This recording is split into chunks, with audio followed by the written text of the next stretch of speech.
The April 21st meeting of the Bay City City Commission will come to order. The city clerk will give the invocation, which will be followed by the Pledge of Allegiance. And we're tonight going to do a moment of silence for Hayden Davis, the young man who passed, and Pope Francis. After.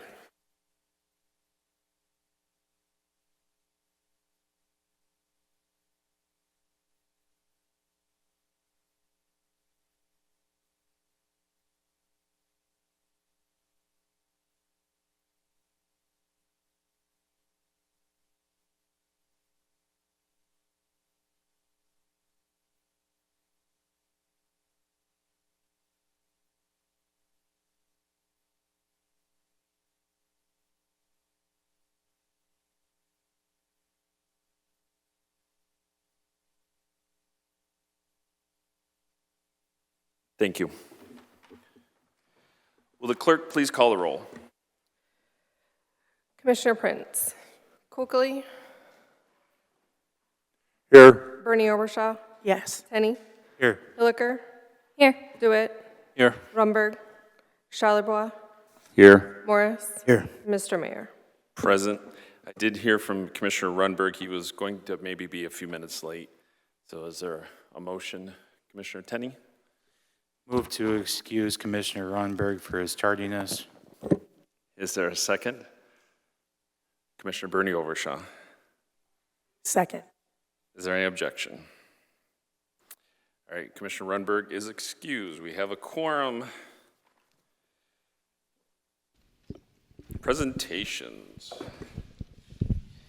And we do have one presentation. It does show two, but the Arbor Day, we don't officially do. We celebrate Arbor Day, but we have lots of trees. But tonight, I'm going to ask Xavier DeGroat to come up. Right up here, sir, right up in front. This is Xavier DeGroat. He actually has an autism museum in Frankenmuth. And so he asked me to do a proclamation. So whereas we celebrate the innumerable ways in which people with autism to our families, communities, and our nation on World Autism Day, and whereas we acknowledge the systemic barriers people with autism face in their daily lives experience, and whereas autism spectrum disorder represents a broad range of conditions that vary widely from mild to severe and is characterized by unique social interactions, non-standard ways of learning, keen interest in specific subjects, inclination to routines, challenges in verbal and nonverbal communication, and particular ways of processing sensory information. And whereas the Center for Disease Control and Prevention has determined approximately 1 in 36 children and 1 in 45 adults are diagnosed with autism spectrum disorder, it is 4 times more likely to occur in boys than in girls, and is reported to occur in racial, ethnic, and socioeconomic groups. And whereas early intervention affords the best opportunity to support healthy development and delivers benefits across a lifetime to improve learning, communication, and social skills, as well as underlying brain development. And whereas the Bay City Commission recognizes Mr. Xavier DeGroat for his tireless efforts to promote awareness around neurodiversities and commends him for establishing the first Autism Sensory Awareness Museum dedicated to people with autism in the nation. And whereas the Bay City Commission recognizes that each person with autism has a distinct set of strengths and challenges and encourages autism awareness through educational efforts that seek to support people with autism and their families. Now, therefore, I, Christopher Gerard, Mayor of the City of Bay City, do hereby proclaim the month of April 2025 as Autism Awareness Month in Bay City. In witness whereof, I hereunto set my hand and cause a seal of the City of Bay City. So, thank you, sir. You want to say anything? It's dangerous giving this guy a mic, but... No, I would like to say that I please everyone to keep raising awareness just by hiring people with autism or accepting their talents. Don't judge them by their book by its cover of autism. You hear it, people often get slanged out thinking they have impairments in nature, but they don't. They have differences in living as a human and sensory overload stimulation with people being around sometimes that it can trigger a tantrum or social anxiety. So if you ever want to learn more, come to Frankenmuth at our nation's first Autism History Museum that I established 3 years ago. Thanks. Thank you, Xavier.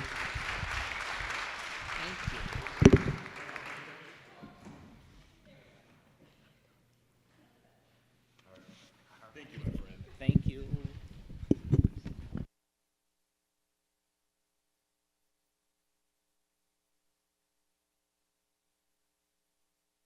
All right, next up we have lead lines. Come on down.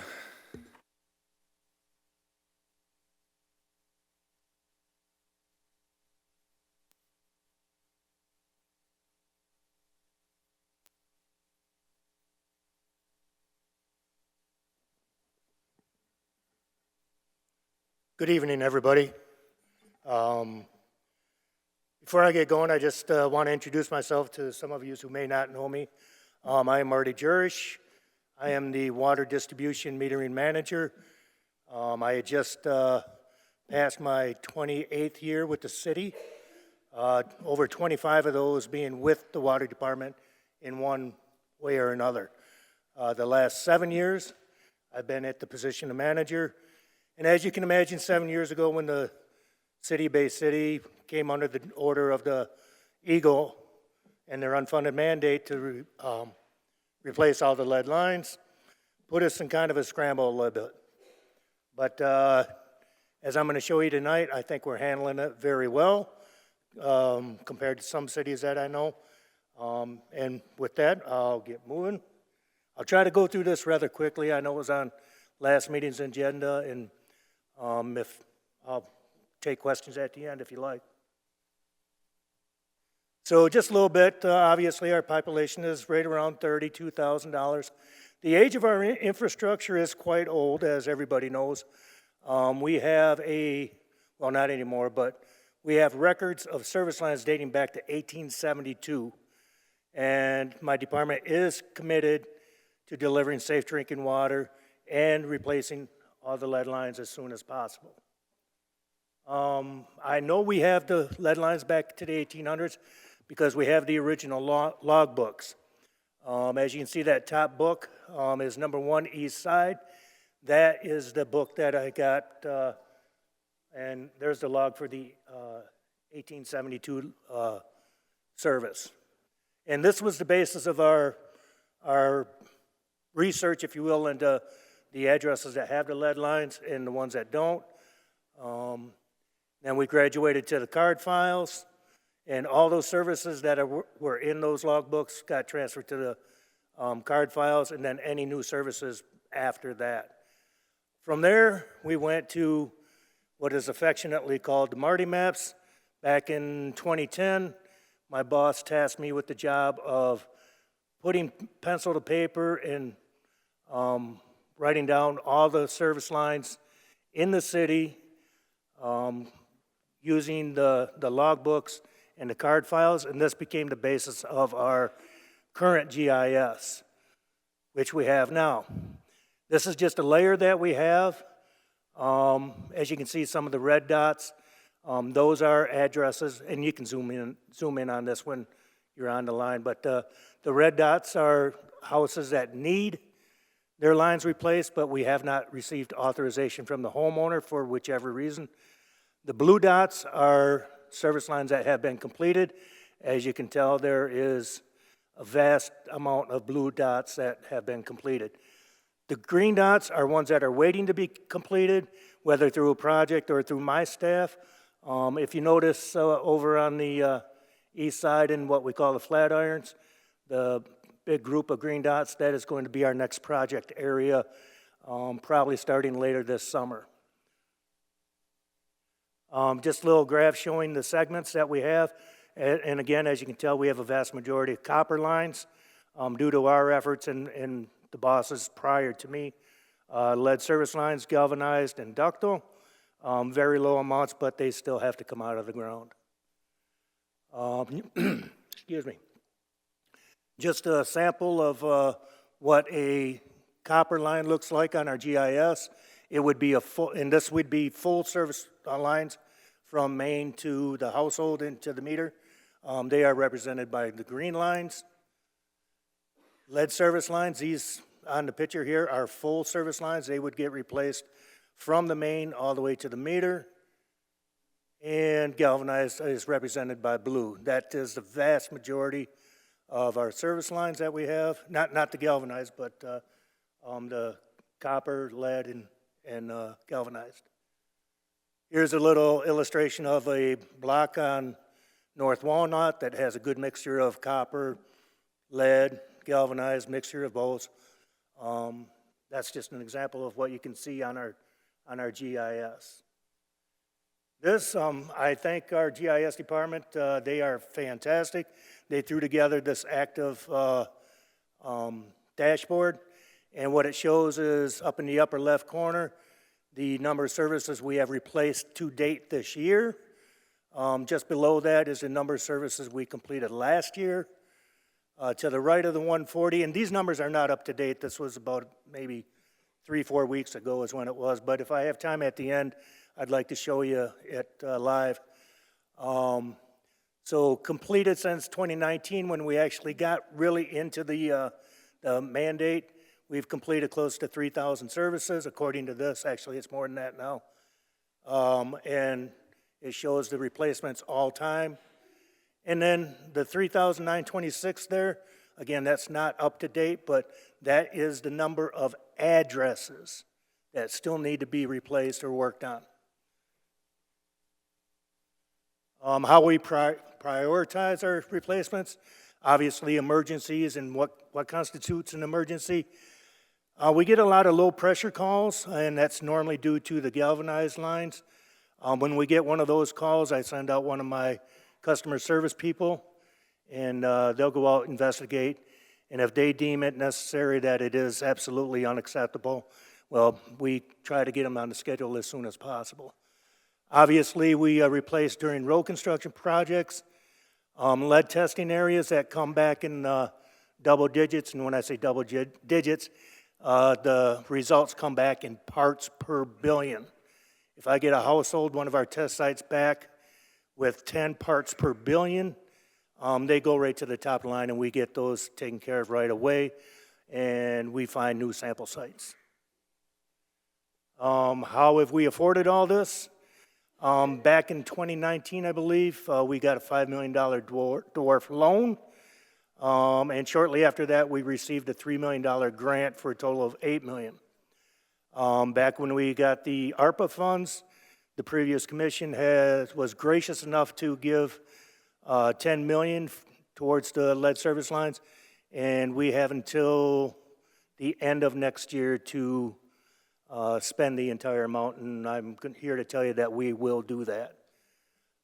Exploring additional funds and through state and federal grants and partnerships. Right now we are working with a consulting firm, looking into various foundations that may want to donate to the cause. And to be honest with you, I really don't care how much they donate, I'll take it. And the approximate cost, now it says 30 million there. I'm going to say that would be kind of on the high side to complete the task.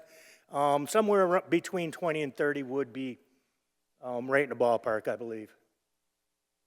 ARPA funds, one of the first things we did when we received the ARPA funds is buy this piece of equipment, a hydrovac. And we use this mainly because with the mandate, we were mandated to do an inventory of all of our services. And what we did with this piece of equipment is we went to all of our services that were unknown services. We hydrovac'd them up. We verified exactly what they were at the curb stop, on both sides of the curb stop and in the house. And if we still weren't sure, we went to the main and verified that way. Very useful tool. It's used just about every day. And now that we have all of our unknowns taken care of, we still use it on our current dig-ups. It's a fantastic tool to find other people's utilities so we don't hit them. And we also use it on main breaks too. So very valuable piece of equipment that we probably would not have gotten if it wasn't for the ARPA funds.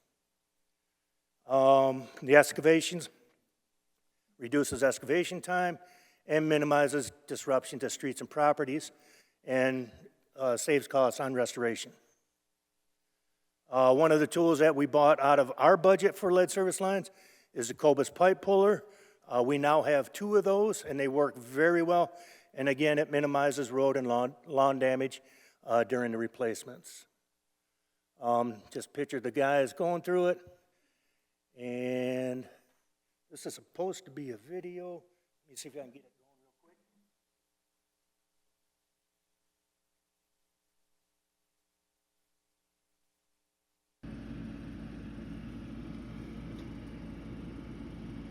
It's just about a 1.5-minute video. It's actually pulling what we call a longside service, about 35 feet of lead. The way we do it is we run a cable through the lead service. We attach it to the pipe puller. We attach it, as you can see there, the copper at the other end gets pulled along with it. And you'll see here shortly the results. There you can see the lead coming up, or I should say out.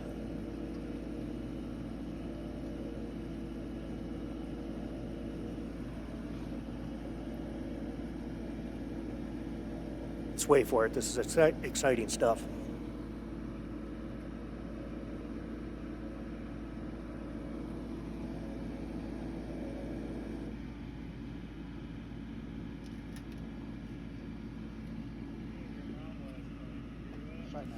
You'll see here shortly why we were so up on getting this tool. And to be honest with you, we were the first municipality in the United States to have one of these. I don't know if you can see it, but that's the end of the lead right there. They're going to pull it out. That curb.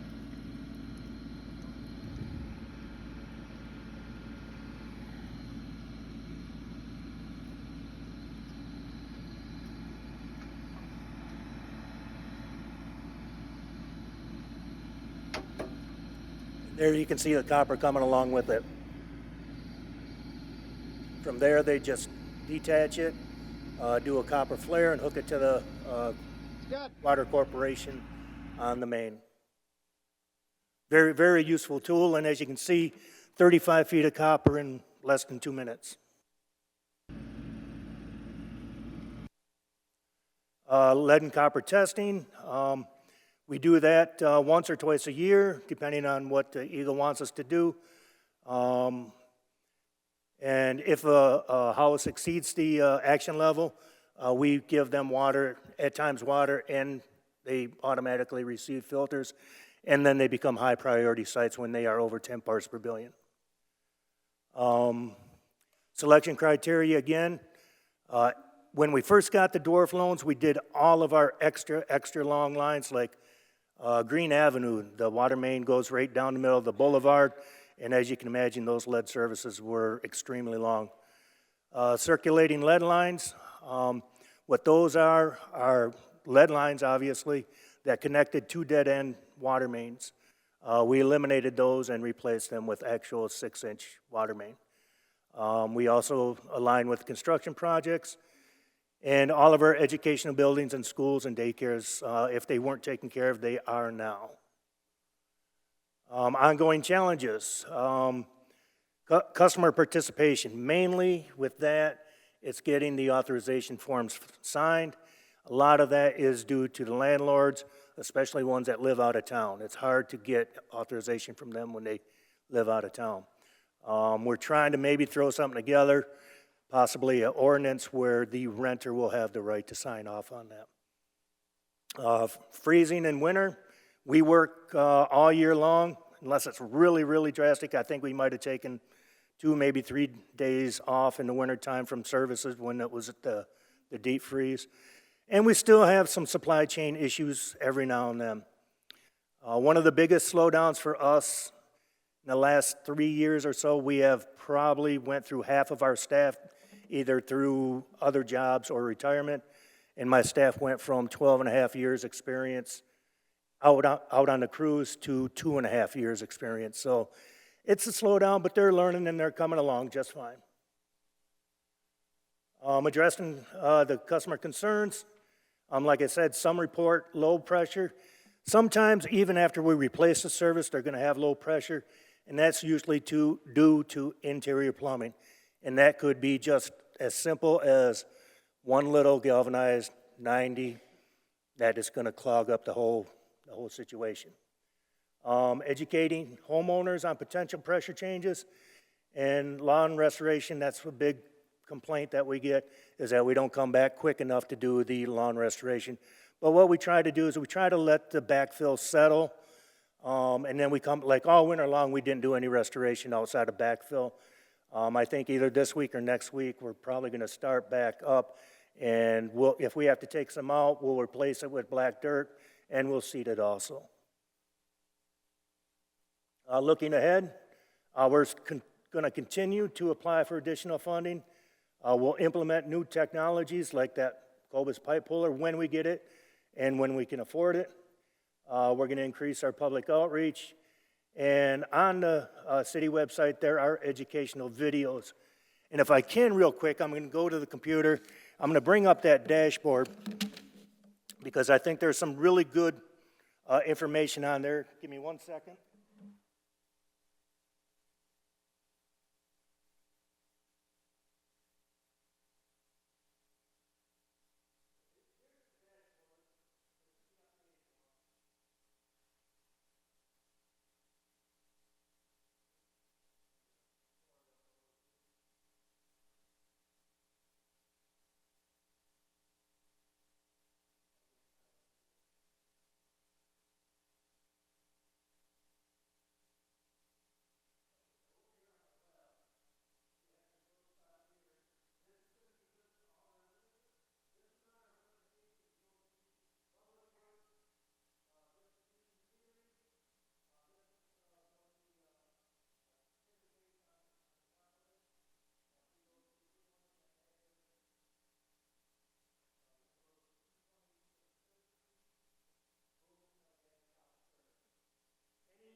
Any customer that comes through or goes online and looks at that, they can find out what their service is, whether it's lead. And on that lead, it'll give you some tips on what to do, let your water run. And again, I give all the credit to our GIS crew. They did a fantastic job on it. And if you can see down at the bottom lower left, those are 5 videos that we paid for last summer through a grant.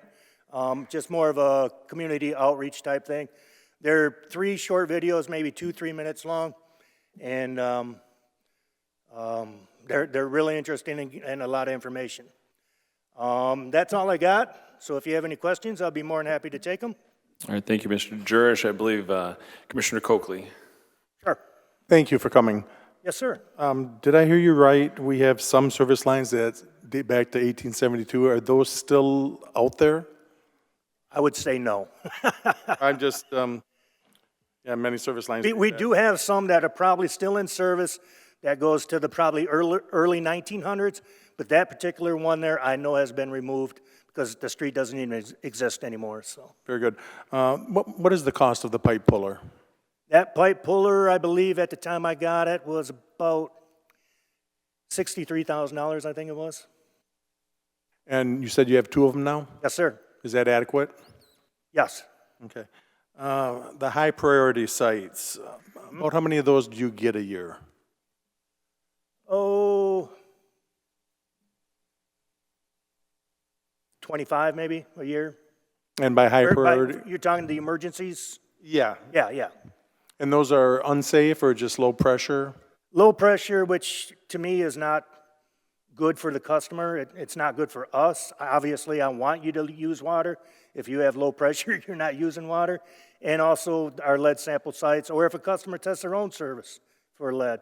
If it comes up high, then we put them on top of the list and we take care of them. Okay, so the customers can test them themselves and reach out to you? There's kits out there, but they have to send them in. That's not something that we do. They have to take that on their own. Do you have those instructions online for the citizens? I believe it's on the county line, All right, very good. That's the all I health got for you. department, that's what I was thinking.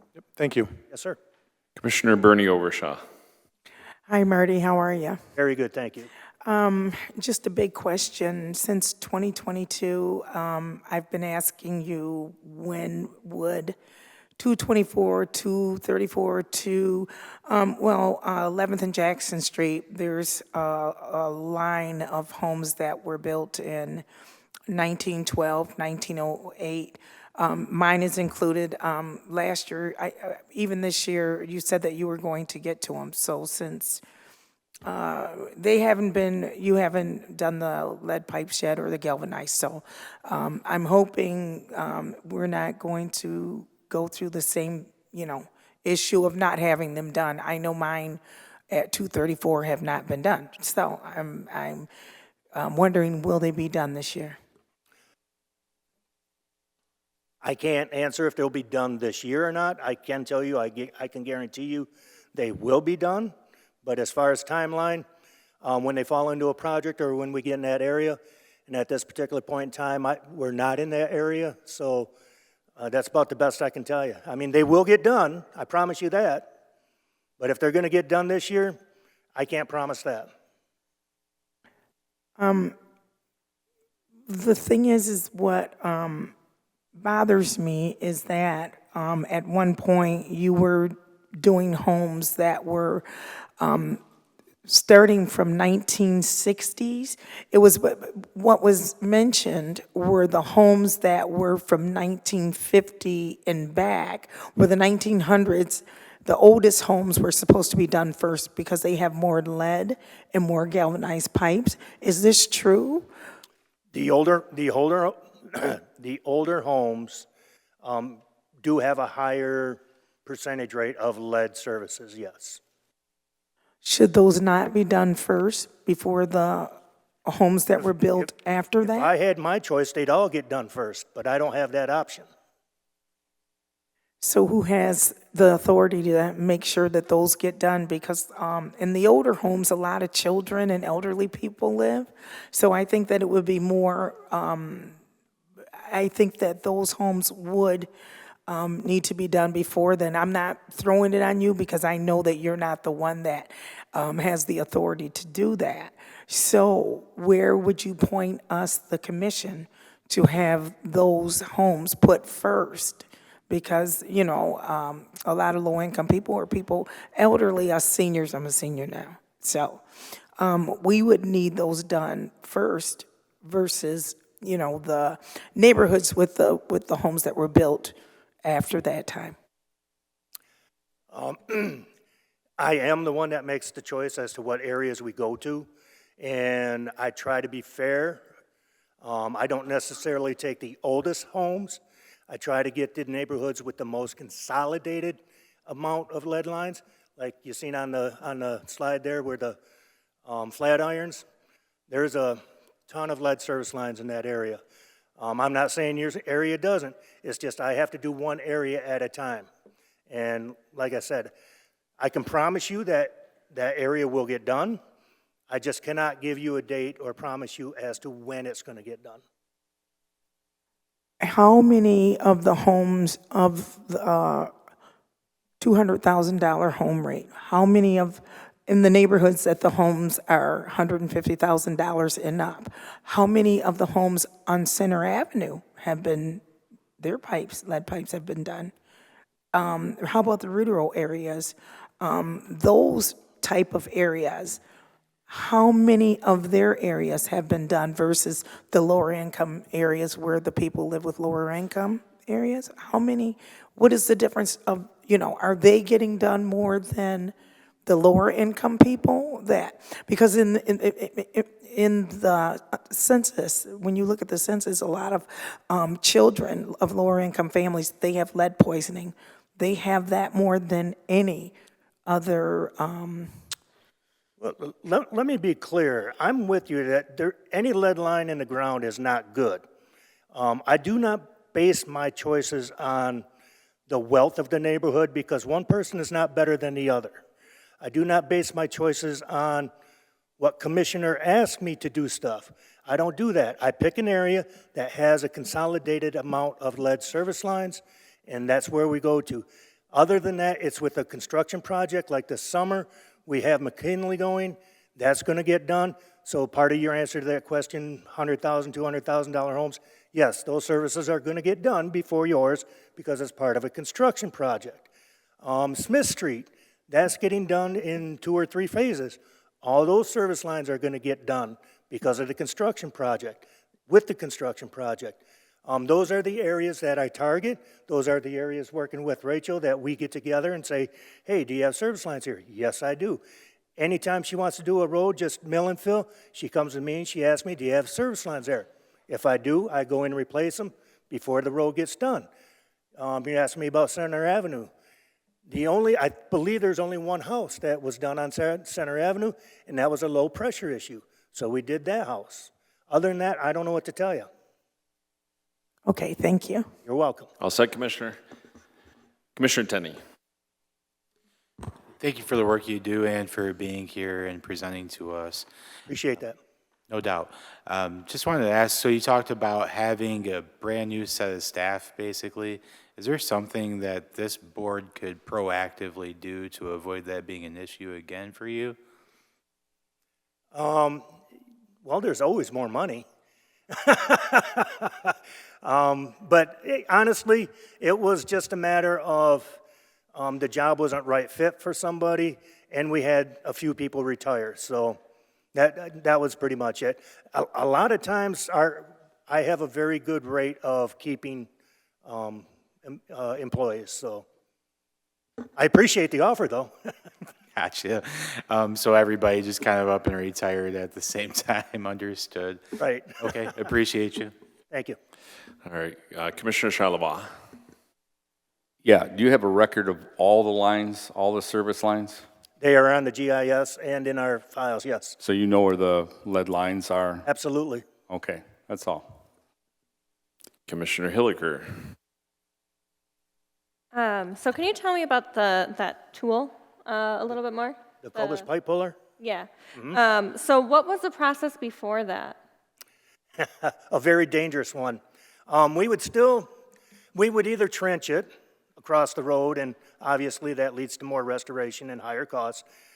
Sometimes we would try to feed a cable through it, and when we did succeed at doing that, we would try to pull it with the backhoe, pull it, undo it, pull it, undo it.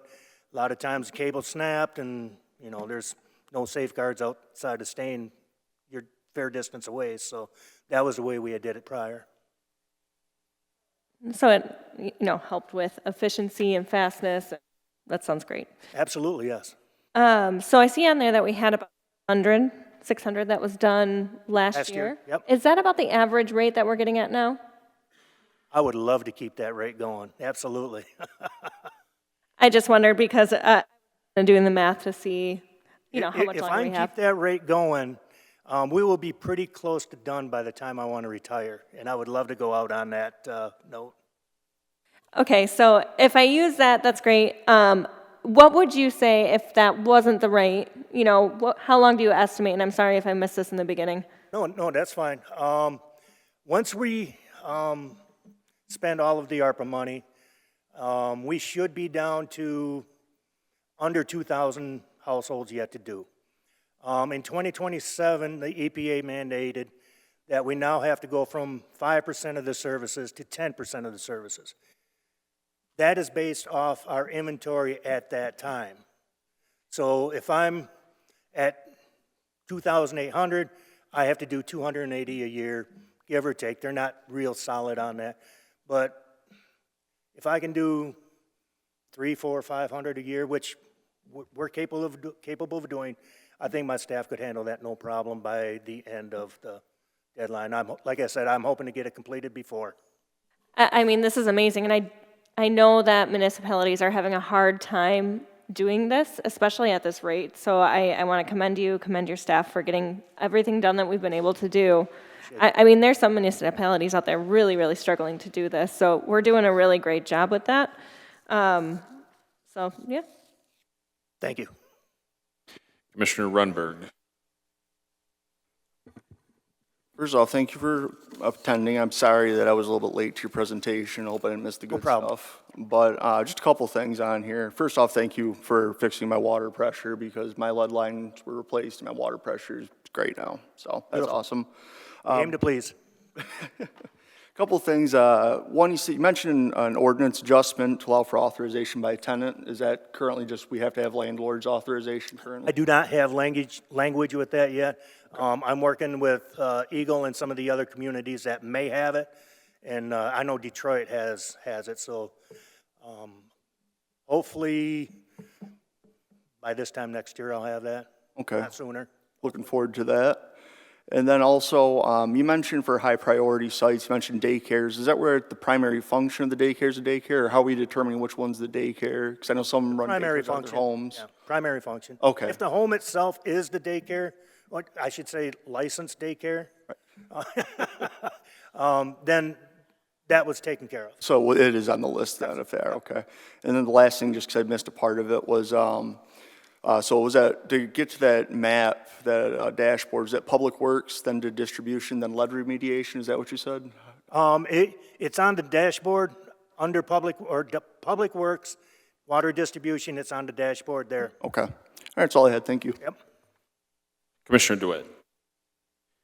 For the hydrovac, if we get to a point where we're not utilizing 100%, are there opportunities for us to ask either Bangor Monitor or Bay County Water Authority if they need it for their replacements or inventory listings? Absolutely. Yeah, we work very well with those guys. Okay, I just know that if we have equipment and we can, possibly recoup some in external, I want to make sure we were keeping our head. I'd be very open to that, absolutely. Perfect. Thank you. Thank you. Any other commissioner? Commissioner Morris. So I just want to be sure, we have 13 years left as of right now to replace all the lead lines, correct? That'd be correct. Well, 10 years from 2027. And after all the funds that we have now, we're going to need $30 million more to finish. That would be on the high end, but yes. Do we have any fears or any reservations with us not being able to meet that? Is there any fears of not meeting that? I know it's so far down the road, but is there, when we're applying for grants and funding, does it seem like that seems available to us, at least as of right now? Well, right now, with the state that we're in, and George could probably talk to this more, but in order to get a dwarf loan, we would have to raise our consumer rates. And obviously, we don't want to do that. I know you guys don't want to do it. I don't want to do it either. With the ARPA money, and if we get some more grants, maybe some foundation work, whatever, and with my regular yearly budget, honestly, I really don't think we're going to have a problem. One more question. Sure. Because I know on our utilities, we throw some money in for lead replacement. Is that assisting? Is there a requirement Yes, for more? yes, absolutely. Can you tell me how much you get from us? I know it's in our budget, but Yeah, it's not much. It's maybe Roughly. 60,000, George? 300,000, I'm sorry. More than I thought. 300,000 a year. and there's like the same amount for every household, or is it? Every household gets charged that. Okay. All right. So we're bringing in 600,000 a year, and that goes towards lead, specifically lead replacement lines. Okay. That's all I had. Any other commissioner? All right, thank you, Mr. Jurish. That's why we put our ARPA dollars to work in this arena, because we did prevent a rate increase across the board for ratepayers, which was my opinion, was a fair way to distribute ARPA funds to the whole community, because we would have had to raise funds elsewhere if we didn't do that, correct? Absolutely. We'd probably be behind the eight ball if it wasn't for that, yeah. So, and just simple math, I was doing it on my phone here. By the time the funding's done, it's about 2,000 households, give or take. So it's about $10,000 per house? Is that the average? Once you include all the restoration and everything like that, by then, yes, it'll be that much, or close to it. Yeah. Is that a mixture? Because we have our own crews and we contract some Yes, out, yeah, correct? that's true. Okay. All right, that's all I have. Thank you very much. Great. Appreciate it. Thank you. And then now we have a construction project selection, asset management, and funding.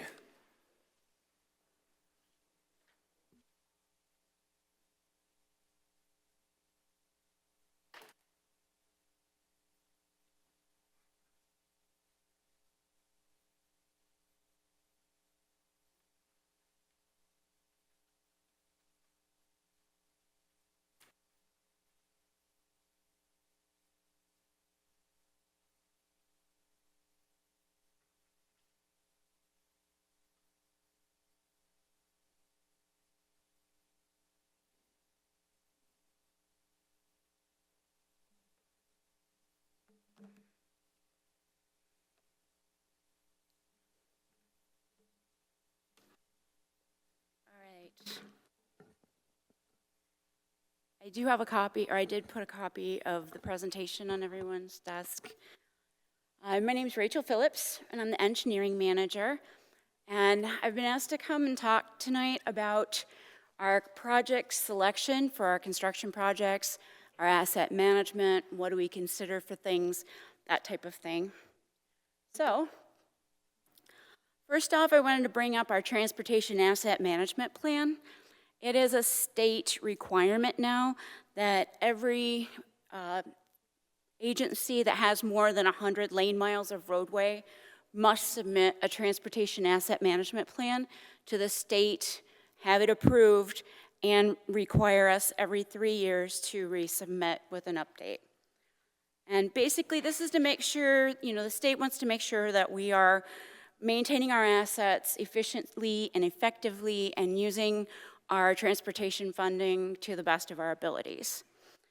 And we do have all of this stuff on our website. We've got the Payzer map, the asset management information, and the CIP. I'll go over that in just a second.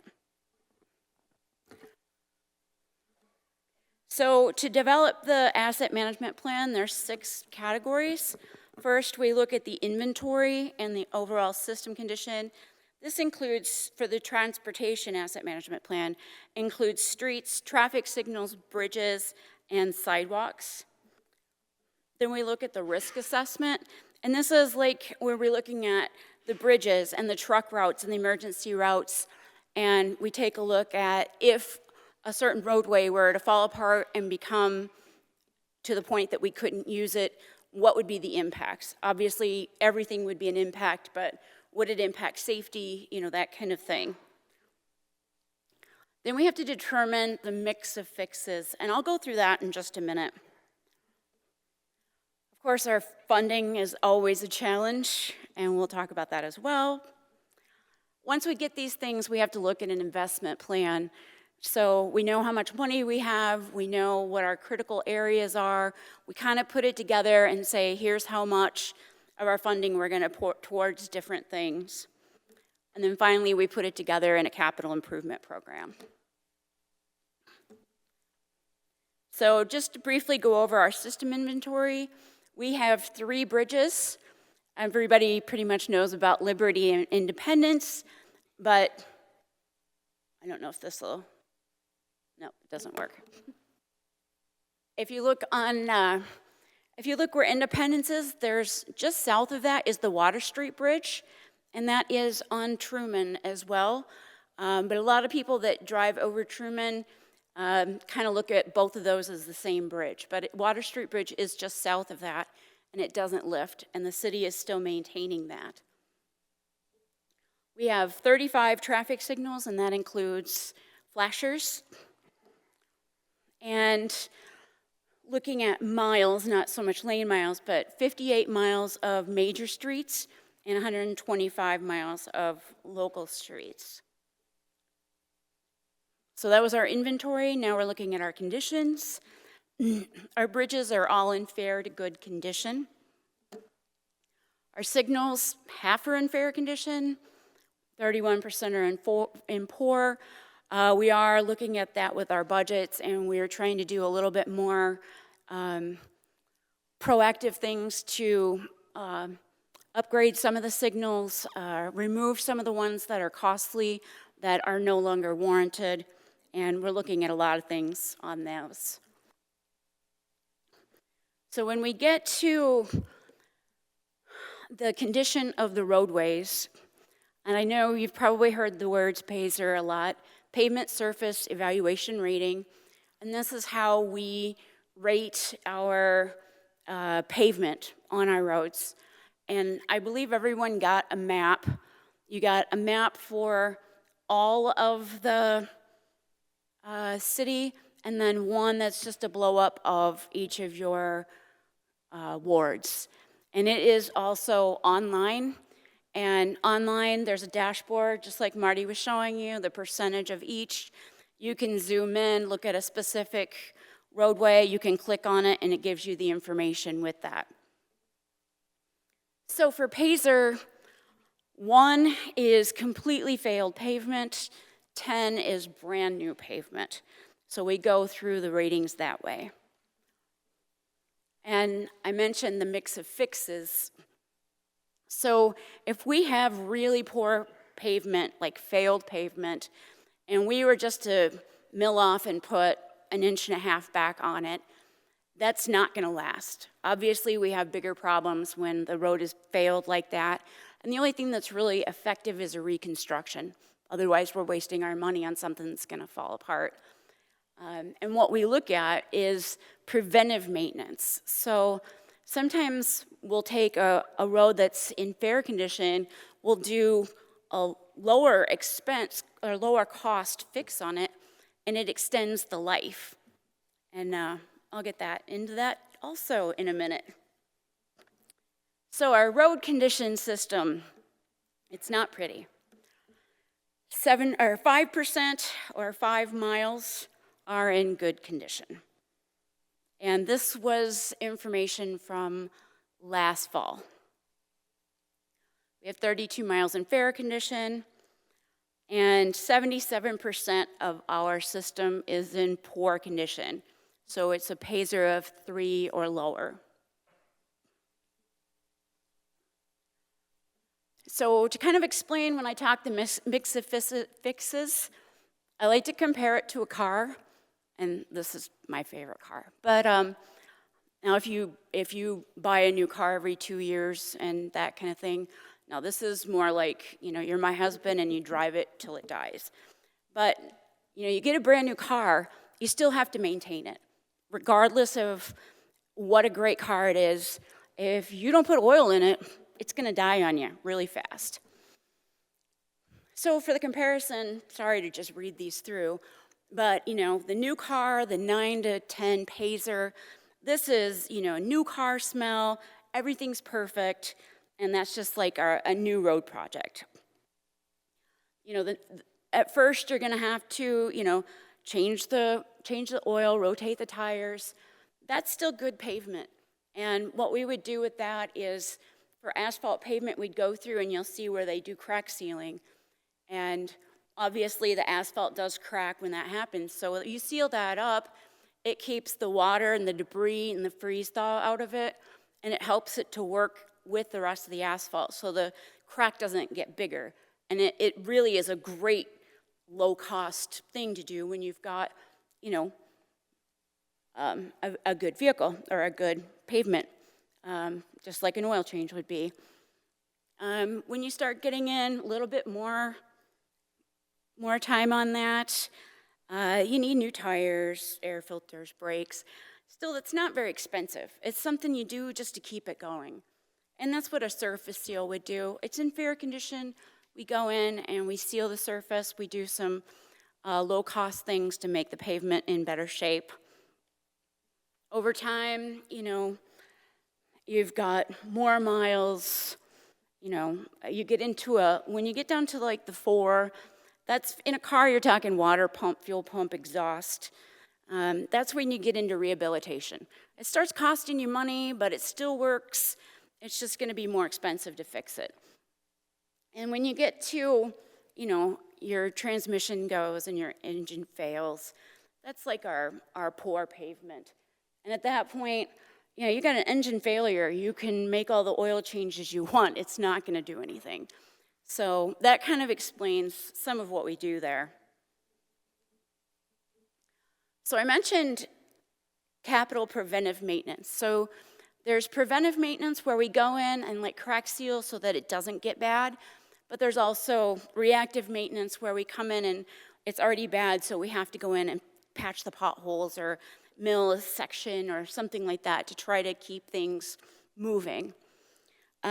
Being able to do this preventive maintenance really extends the pavement lifespan.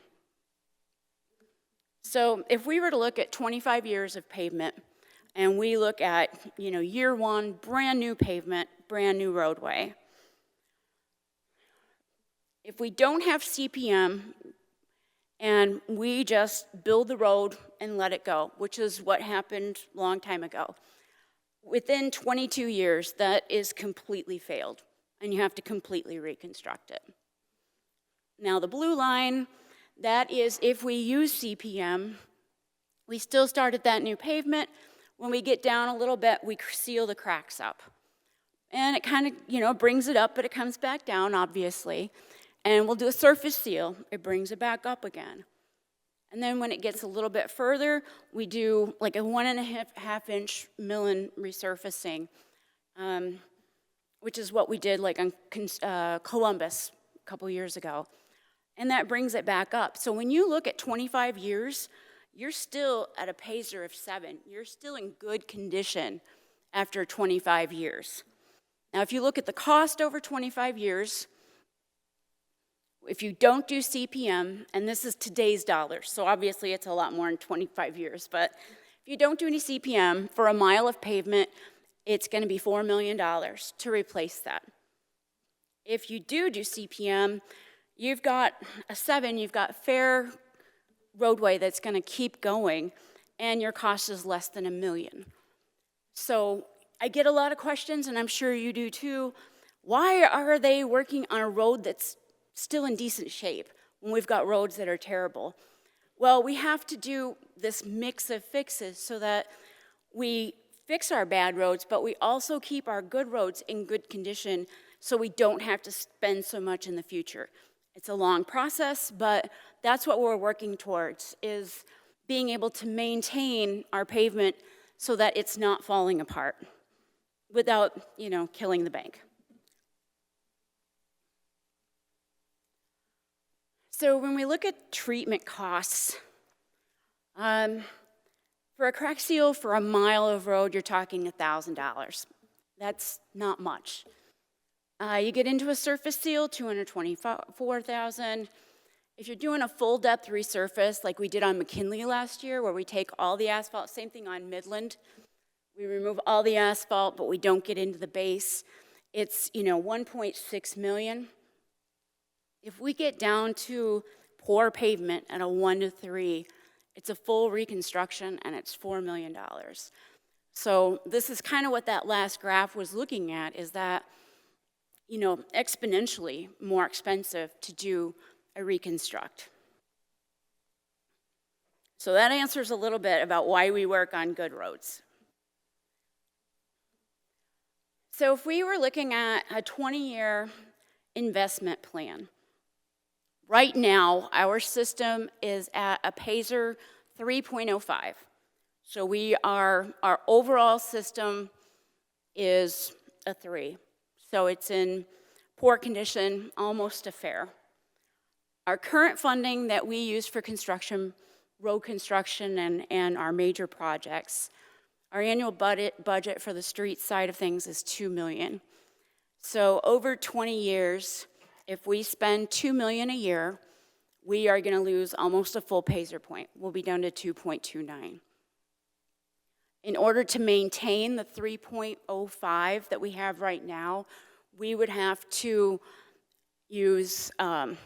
obtain $6 million and put $6 million into our roads every year to keep the same pavement condition that we have right now, which is 77% poor. If we wanted to bring it up to a fair condition at a 4, a Payzer of 4, we're talking almost $12 million a year to be able to work on our system. I know that's not a pretty thing to look at, but I did find it interesting. Did you get that? I'll have the presentation afterwards if you're writing stuff. So currently, our funding sources come from a few different things. The majority of the funding comes from federal money that comes from through Act 51 to municipalities. And that's about 88%, is what that says. I can't see from here. We only 9% is from property taxes, and then the other little bit there is from, turning in scrap or permits, that kind of thing. So from Act 51 and the property taxes, our annual expenses are around $5 million. And, I said that we have $2 million for construction. But this $5 million has to be split over a lot of different things. So road maintenance is almost as much as construction because we have so much that needs to be doing. We've got, street sweeping, we've got the potholes, we've got small sections of paving, we've got patching, all of those things that have to be done, that all goes into road maintenance. Winter maintenance is essential. Obviously, that's maintaining our roads during the winter. And there's really nothing we can cut back in this pie chart to be able to give us more money in any one area.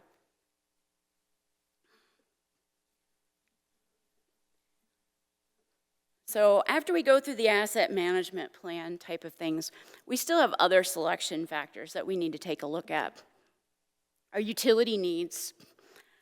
Obviously, if we have a water main break and there are several breaks in an area and there's patch after patch, that impacts the pavement as well.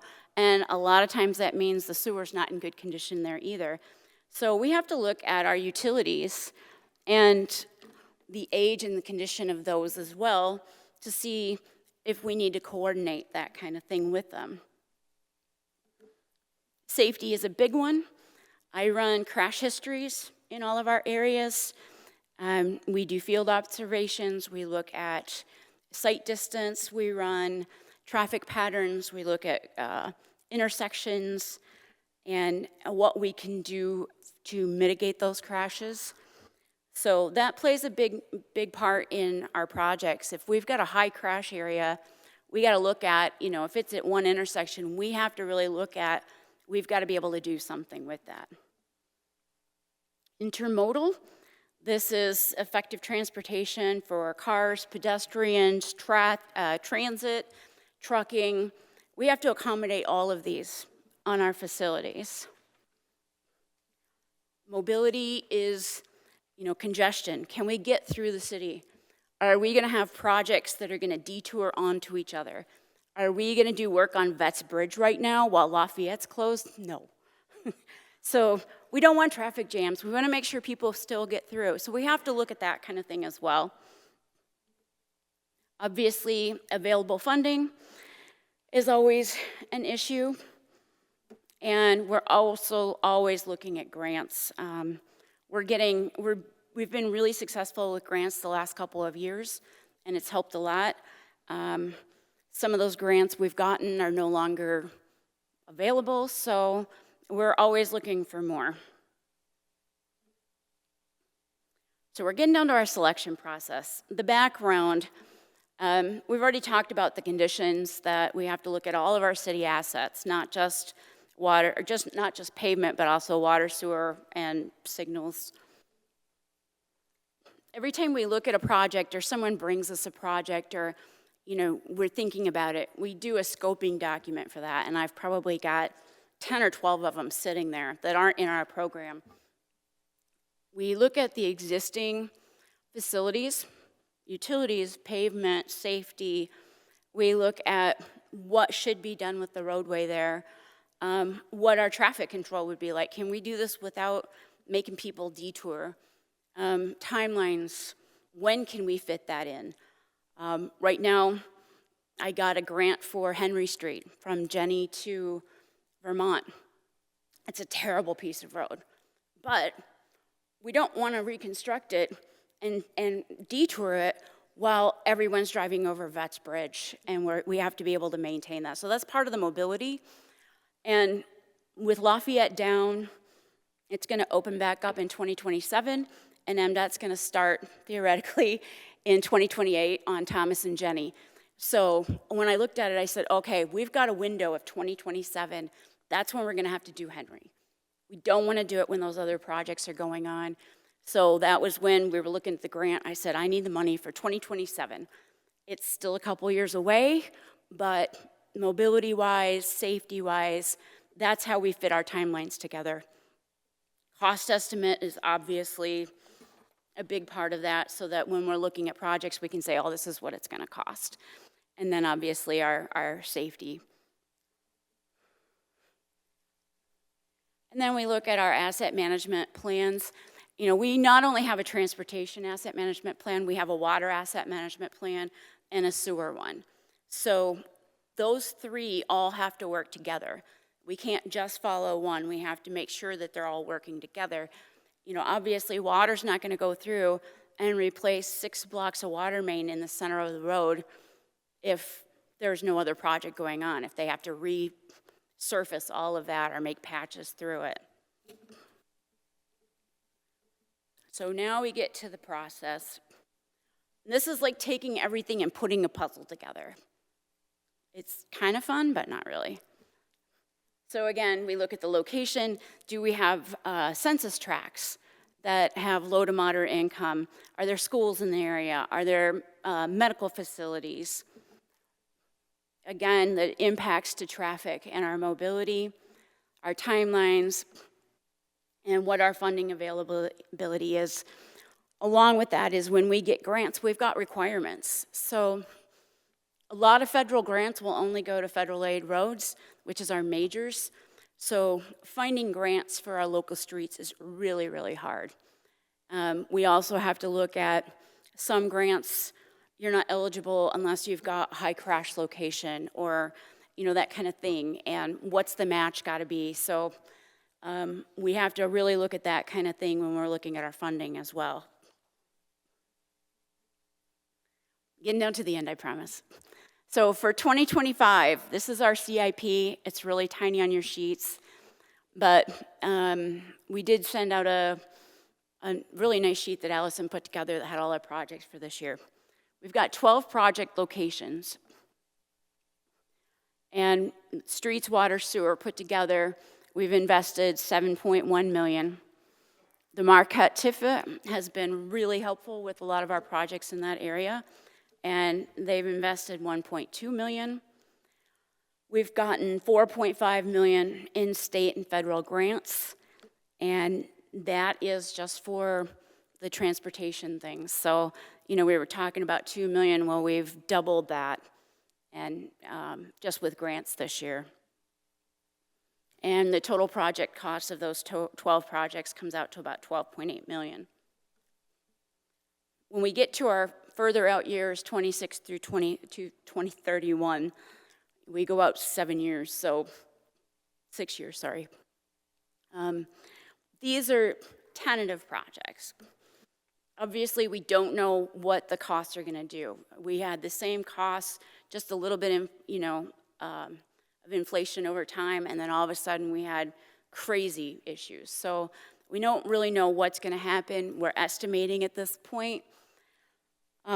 We also, some of these are pretty far out to be able to get a grant. You're not gonna find a grant that's eligible for 2031. So another thing we're looking at is we wanna be able to get grants for some of these so that we can have openings for local streets and other projects that we wanna do that we can't cover with grant projects. So of these 7 locations, from the city, we're investing $7.6 million. The Marquette Tifa is giving us another $1 million. We have $5.4 million already in the projects in the next few years. And that's through, I think, we have grants all the way up through 2028 right now. And so our 6-year future outlook is $24 million. And then I have these maps, which obviously they're hard to see on the screen, but this presentation will be online, so you'll be able to look at it and see everything. This is split out by the wards, if you can see the outlines of all the wards. The map on the left is for 2025, and that shows all our projects in purple lines. And then the one on the right has all our projects in blue lines. And if you go through and look, we actually do, in the 7 years, have a project, at least one project in every ward. So we do look at that and make sure we're spreading it out through the city the best we can. And that was all I had. And, oh, I'm sorry, I did attach the maps for you, but they're online, so. All right, Commissioner Coakley first. Thank you. Thank you for setting this up also. I do think it's important that we do get information on the streets as often as possible, and it's just good information. You mentioned a couple times Liberty and Independence Bridge. What does the city have to do with those bridges now that We still own them, but Bay City Bridge Partners pays to do the maintenance and any kind of repairs, that kind of thing. So we don't actually have to invest, we get reimbursed for everything for those. But we do still own them as an asset. Yes, I understand that. So in our asset management plan, we still have to have our plan for what we're gonna be doing to maintain those bridges, you know, construction-wise and maintenance and repairs. We still have to have that, and Bay City Bridge Partners basically does that for us, but we have to turn that into the state because we still own those bridges. Okay. These maps, are these current maps? I believe up through last year. Okay. I see Johnson Street is in the orange, and I know that's been done twice. Right, yeah, we have obviously done projects since. We've had some turnover, so I don't think we got any Payzer ratings last year. We do them every 2 years, so we've got to catch up as soon as we can hire another assistant engineer, so. And with your projects this year, are we maxed out on what we can do, or is there an opportunity to add another project? We're using every bit of our funding, and a lot of that has to go towards our grants. You know, for example, Henry Street's $4 or $5 million, and we're getting a grant for 80% of that. We still have to come up with 20% out of our budget, so that ties up some of our money, but we get that much more through the grant. So that's kind of part of it is we have $2 million, and that has to count towards our match money as well. We've been pretty successful with getting grants, but you know, we're trying to do what we can. We were able to use some of our local streets funds this year, and that's why I'm hoping in these next few years we're able to get something and free up to be able to add projects. Say, for example, we did have the funding to do a neighborhood street. Mm-hmm. Would the city be able to incorporate that, get us a bid on it, and be able to do it? Yes. It will take some time. If it's one that we've already done a scope on, or it doesn't have utilities under it, or you know, we don't have traffic problems. There's a lot of different issues, what the condition is, how long it would take to design it and construct it. But if we did have the funds, we would absolutely put that towards local streets. Okay, so we can get some done if we have the funds. Yes. Thank you. That's what I'm hoping for, is to be able to get grants to cover some of our committed projects so that we can use those for other projects. Well, if I'm not mistaken, we have some money put away to work on some neighborhood streets, so we'll talk about that. Oh, okay. All right, you all set, Commissioner? Yeah, I think I am. Thank you. And thank you very much. Thank you. Commissioner Hilliker. Okay, So we are currently at a 3 rating right now. How many years have we been at a 3 rating? We actually did improve over 2 years ago. I think we were at a 2.7. But we we finished up Winona. We did a lot of projects, and they were low-cost projects that brought our PACER score up. So it did go up a little bit. Okay, that's fair. I feel like we get one of these at least every year, and I just feel like we've gotten the same one. It's like, okay, we're still not there. We're not moving. No, we're not. No, we're not. With $2 million a year, we're not. And, we've gotten grants to substitute with that. So we're actually investing close to that $6 million that we would have to do because we've been able to get grants with it. That was going to be my next thing. I was just looking at it. It was nice to get this with the budget because I was able to kind of compare, and it does look like we have around $7 million in there. I mean, some of that includes like equipment costs, which wouldn't be in this, but just looking at some of our breakdown here, it does look like we're investing more, but it doesn't quite reach that 11 mil mark to raise us up. So No, not even. And, some of what you're seeing is, if you're looking at the expenses, the revenue shows that it's being paid back because we've got grants for it. So it looks like it's all that, but it does balance out because of the grants like that. Okay, so, I know we can only do what we can do, and we are attempting, but I would like to try to see, even if it's a pipe dream of what it is that we need to try to do and what it is we need to get there to try to raise it up a little bit faster than what it is, because I feel like we just continuously are at the 3. So I'd like to see something more, and I think it's great when we're talking about this budget too, to kind of talk about what we need to do. And we do have our full asset management plan, the strategy, all of that online. It's hard to cover, and I'm trying to get it all condensed in a short amount of time and cover everything. So, if you want to get more in detail, it does describe a lot of what we're doing through there. Commissioner DeWitt.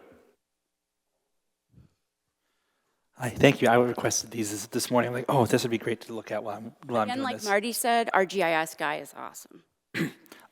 My first one, was the question to me about the signals, because I saw on the plan that we have Washington Street's going to be done. Would that include removing those the signals that are currently flashing that we have, at my recollection, no plan on restarting? We have removed 2 of those already. The 2 on Woodside at Grant we removed last year. Lincoln we removed this year. And that greatly helps with our maintenance costs as well. But we do look at all those beforehand to make sure that we don't still need a signal there. We've also removed 1 on Madison last year. So we are going through and looking at those to see what we can do, where we can upgrade, where we need to replace, and what we can remove. Because from my understanding, most of the signals in the city are actually under state jurisdiction. Most of the active ones are actually state ones, so we have less control over those in the end, right? No, we don't have any control over those. If you do have questions, I can get answers from MDOT. We work very closely with MDOT signals, that kind of thing, and I was trained by MDOT in signals, so I can definitely get answers if you guys have questions. We do get a lot of questions. Sometimes I just send you to MDOT and let them answer, but they're wonderful about it. I've already talked to them, especially with the bridges and that kind of thing, and they're ready to take your questions, so. All right, that kind of leads into the next one about the annual costs and using the CPM. Have we seen a return on our CPM costs with the change since we started implementing this and doing the routine maintenance? Have we seen the cost per mile not go up as high as would have if it was based on regular inflation? Because I know the savings is not enough for us to drop the cost, but have we seen the increase start to stagnate a little bit? It's only been a few years that we've done it. Just before I got here, I know they spent a lot of money doing a lot of asphalt overlays on pavement that wasn't great, and then it didn't last. So this is something I did get from MDOT, this kind of strategy, but now the state requires it anyway. I think part of the reason that we did go up a little bit from the 2.7 before is because we're able to throw more of those in there. So we're bringing some of our fair pavement up to good pavement. So we are increasing some of that by that. I think we'll be able to see a pretty good difference in the next 5 years. And then this is more of a what if. I know there are a lot of streets in this town that have no addresses or utilities facing them, and actually two of the blocks are in my ward. They've already been turned to dirt roads. This is Webster between 26th and 28th, back on the backside of Baycast. Are there other streets in town that would likely go to that, and how does that affect your guys' Would go to what? So those streets used to be paved, and now they are crushed dirt, and there's no utilities there. They're so going to there's go less back risk. and pave those sections. The only place we have non-paved is going to be on like a cul-de-sac or something. So they had a lot of problems with that. So that was part of our streets department would go through and kind of mill that out so that we had something smooth. And then when the weather is better, they'll go in and put pavement on top. Okay, because I know those two blocks have been crushed dirt for a decent amount of time, but I know there's nothing there, so the incentive for, like, if it was in front of a house is lower than that.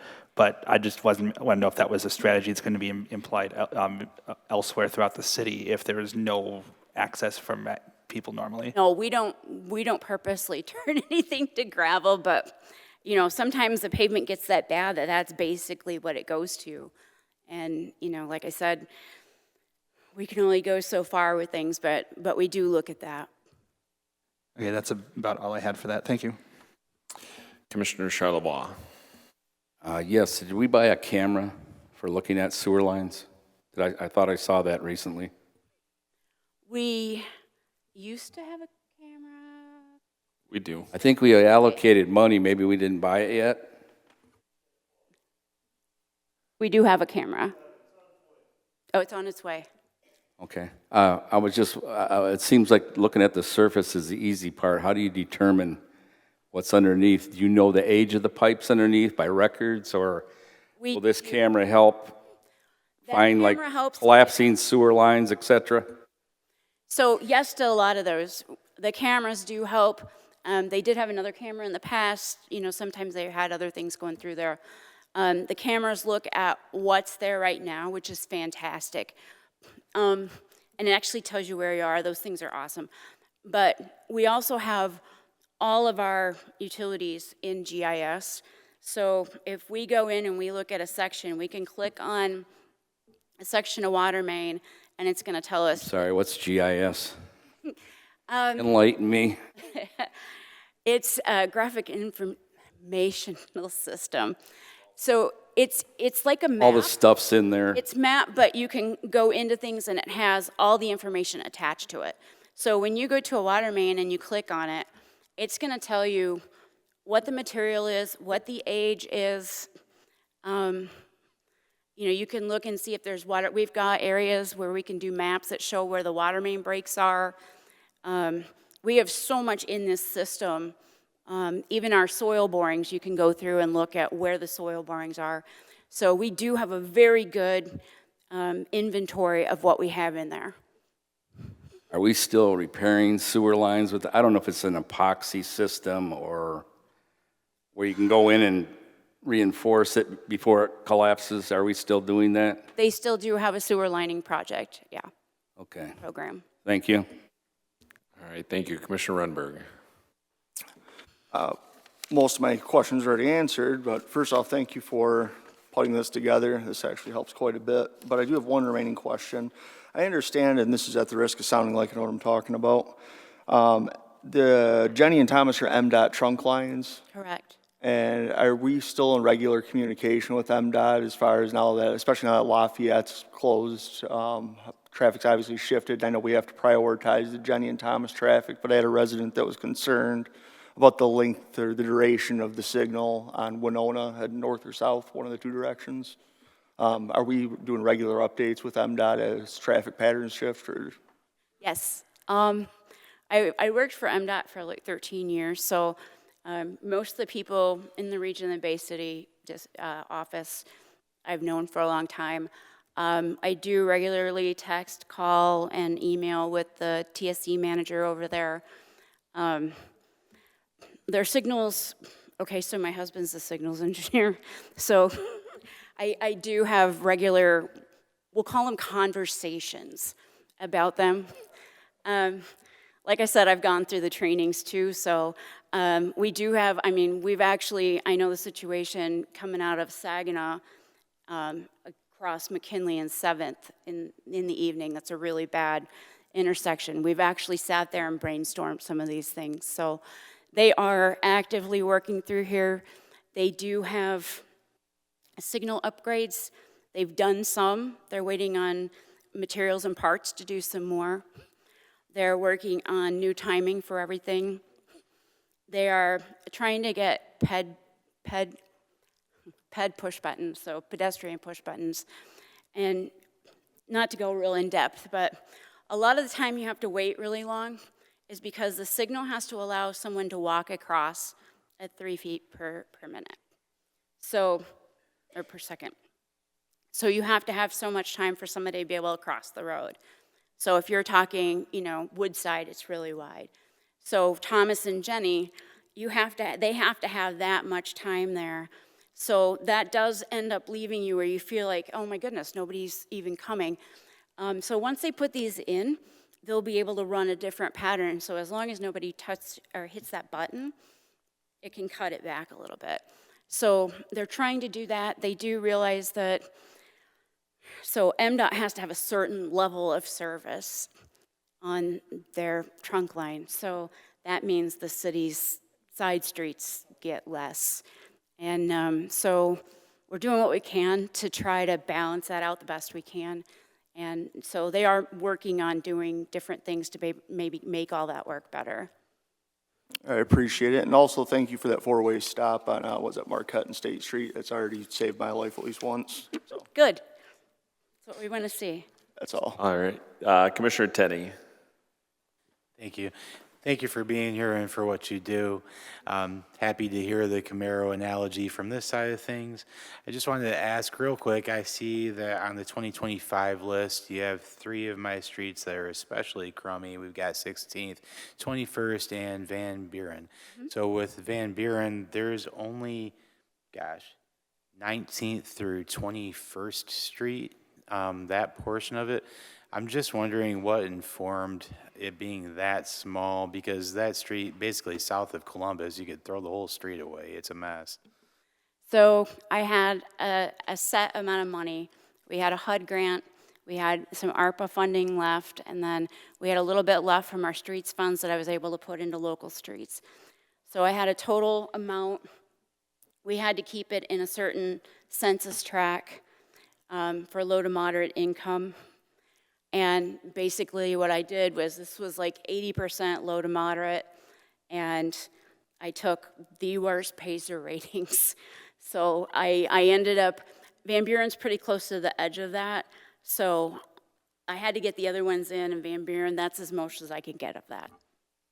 Gotcha. So you took the absolute worst portion of Van Buren, is what you're saying. Right, I looked at all the 1 PACERs and said, how much of this can I do? Can I move to a 2? So. Gotcha. Thank you. You're welcome. Thank you. Commissioner Bernie Overshaw. I'm wondering, are you thinking at any time in the past 10 years, I have not seen any work done from McKinley, the whole block from McKinley around 11th Street in Jackson to Columbus to Grant Street. You know, that whole little circle there. I mean, we can't even drive the side street. Jackson to 9th Street back to Van Buren. I mean, it's so bad you're ready to drop into a sinkhole. We're getting patched. That's what we get. We get patched with that asphalt, or whatever you call it, and 2 weeks later it rains, it's gone. So I'm just wondering, why hasn't it been done? And I do see Jackson all the time, and I do see that in the 3rd Ward you always say, hey, we did do something in the 3rd Ward. It's all the way up on Bernie Street, or it's all the way the other way on the other side of Columbus. And so I'm just wondering, you know, we got a problem here with that area, and we need to get some of those side streets done. So, you know, I'm wondering when are those going to be on the list, even if it's, you know, that little block, Jackson and Van Buren, those two streets in between 11th and 10th. We do look at every single piece of road every 2 years. Like I said, we missed last year because of turnover. We look at every single street, and we do rate them all. We have a lot of areas that are that bad, all through the city. We look at that really closely, and like I said, we've got a lot of things that we look at, and the first thing we look at is pavement condition. It all depends on what kind of funding we have. When the roads are that bad, all we can really do is reconstruct them, and that's $4 million for a mile. So if you're only talking, you know, you're talking a half a mile by the time you do a loop, that's our whole budget for the year. So it's all about trying to find the money and doing all the priorities that we had in the plan. Okay, so when we do get the CDBG block grant money, it says we have the money for the sidewalks. And it's always, I mean, we can use that money for sidewalks and streets, so have you. And what bothers me is that it's always sidewalk work. I'm just, you know, it just bogs me down because it's for sidewalks and streets. There's no reason to keep doing sidewalks, curbs, when you can use that money for the streets. And I'm just not, you know, I really wish that we could utilize that money for the streets instead of doing curbs and patching the sidewalk. So I'm hoping. Those 4 local projects that we're doing, a majority of it coming from CDBG money on the streets. Last year or this year, every year, it has been for the streets. I'm not the streets, but the sidewalks. We've went through this over and over again. So could you please have some paperwork on my desk about what the CDBG money is being spent for the sidewalks for the past couple years? I would like to see that, and I'd like the commission to see that. Commissioner, it's actually not her department, the CDBG, just so you know. Well, it's not about the CDBG money. It's about the streets and sidewalks that her department, like she's talking about right now with the streets and sidewalks. Sure, but she's not in charge of that department. She can, I know that. I'm just saying, like this map right here, what she has right here, the graph. I just wanted to. There is community development has a report that shows everything that they did with their CDBG funding. I just put together projects that they asked for. Yeah, so that's what really, that's what I really wanted, was to see the last time when we did this last year, and you had the streets on it. What I would like is a copy of this from last year that we did, and I'd like to see if that area has ever been listed on one of these. If I could get that, please. and I do want to clarify, you have to ask the city manager. You cannot direct city staff to do anything, just so you know. Okay, thank you. Thank you. Okay, I had a couple questions. So the 31% of the poor light, the street lights, are those checks more frequently because we have a concern about those, or how do we address that? We do, I probably didn't mention that. The bridges we have to do every 2 years. The signals we have evaluated by a signal electrician company, and they come in every year and do an audit. They look at everything on all of them. And so that's why some things change. If they come in, that's why we did that last minute project at 6th and Washington a couple years ago, was because they came in and said, oh, look, this pole is moving, the signal's dropping, and we've seen a big change. We're like, okay, we've got to move what we planned and move it over there. So it does help us put together a program that we know, this one's in this condition. We probably need to do something with that in the next 2 years, or this one's in this condition. So we do get a very detailed report from them every year.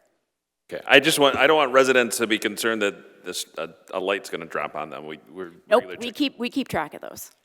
You did mention 9% of our local taxes go towards streets. I know at one point it was a couple 100,000, and maybe George maybe it's higher than looking at those numbers, but it's not a huge number of tax dollars, of property. Because I get that question a lot, like all my tax dollars, why am I giving you tax dollars is not getting spent on streets?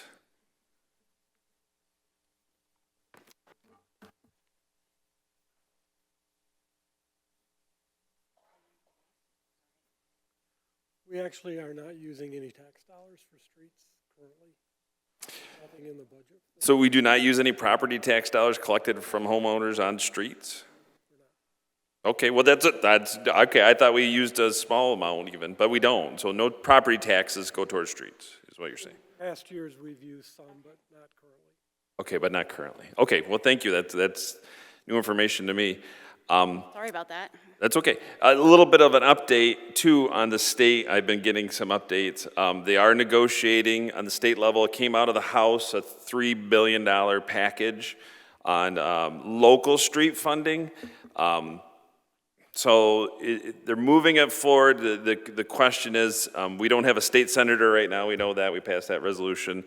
It has to come out of the Senate side to advocate, too, for the streets.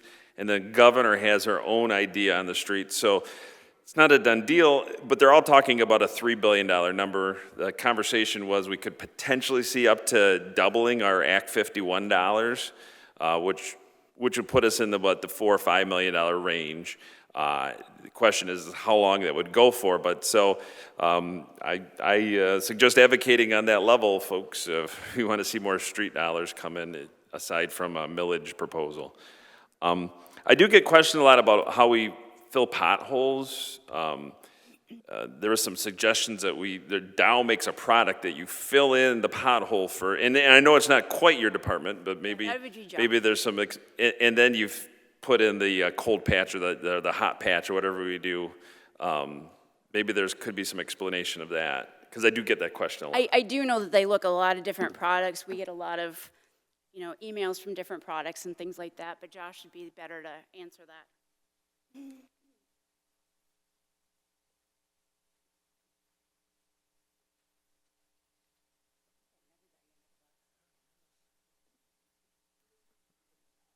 As far as any kind of pothole repairs, there's a mix of repairs that take place with potholes. So during this time of the year, during freezing weather, et cetera, before the plants open up, we use a product called Cold Patch. That's what typically you see gets slung into the holes, and at times will come out. Cold Patch is a temporary, very temporary maneuver to try to keep whatever holes that are there from damaging vehicles, et cetera. Once the plants open up, then we will start utilizing hot patch asphalt, the same material that they utilize in the large asphalt trailers. Has a better adhesion factor, is able to stick to the road material. Part of the issue, frankly, that we have is more of an issue with our roads is shaling. So we don't, although they're holes and they're annoying, irritating, they're not deep enough to get good adhesion with the asphalt product, whether it's cold patch or hot patch. So, when we have the shaling factor, the alligator, where a chunk of asphalt comes up and it's 1.5 inches or 1 inch or 2 inch, what is left behind, the base material, is not enough for us to actually have good adhesion, for the patch. As far as the product you're describing, I'm not exactly familiar with this product. We have looked at other products. We did purchase a mastic machine last year, which we've utilized on a few of our city streets and will continue to utilize on several more.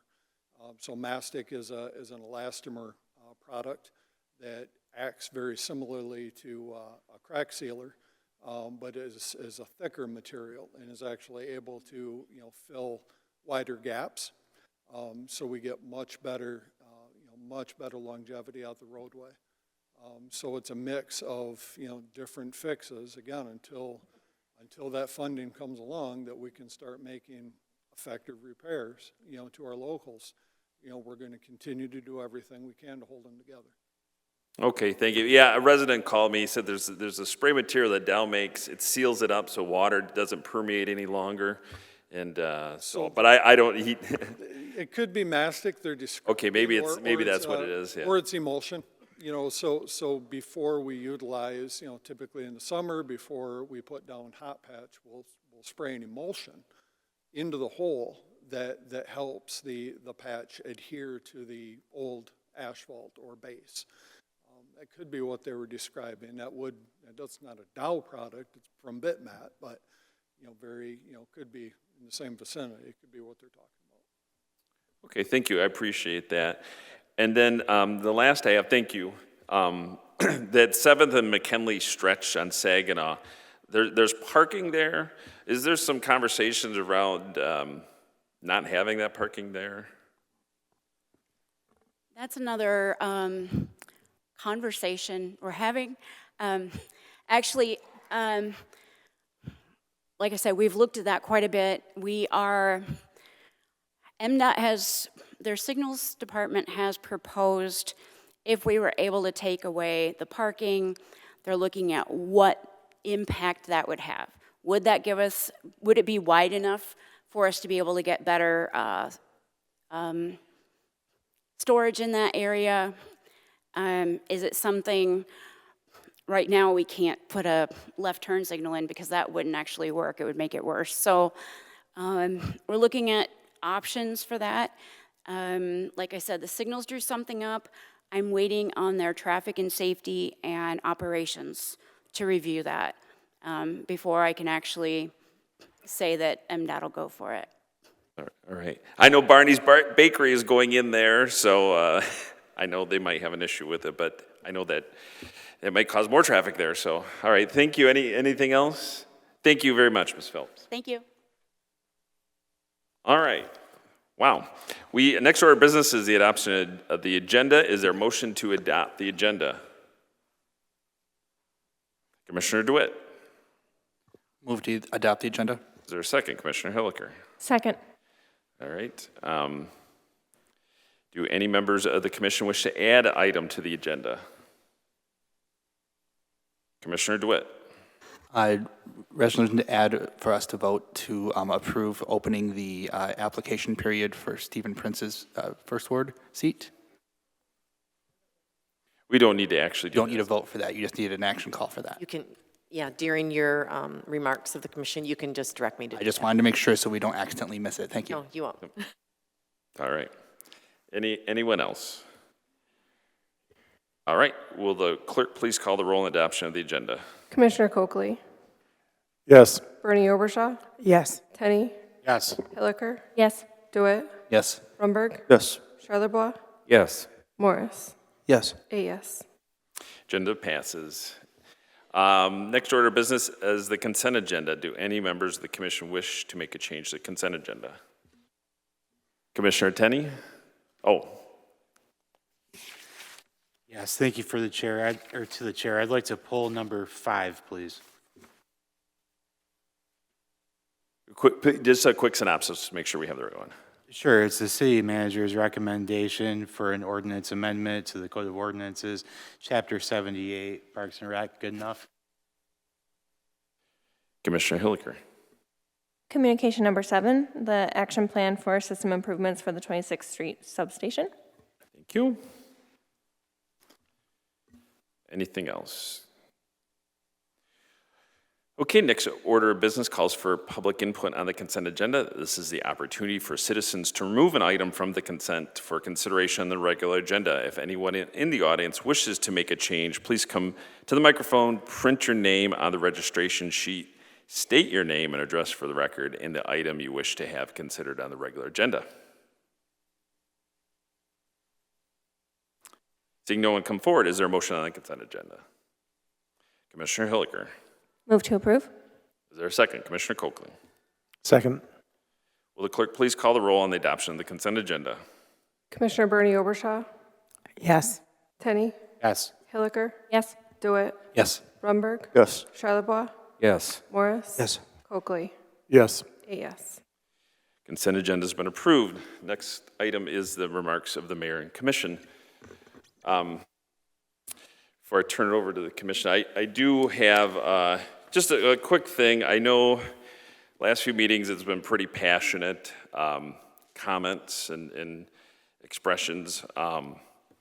And so, you know, I've received quite a few phone calls about concerns about, you know, comments being made both by commission and the public.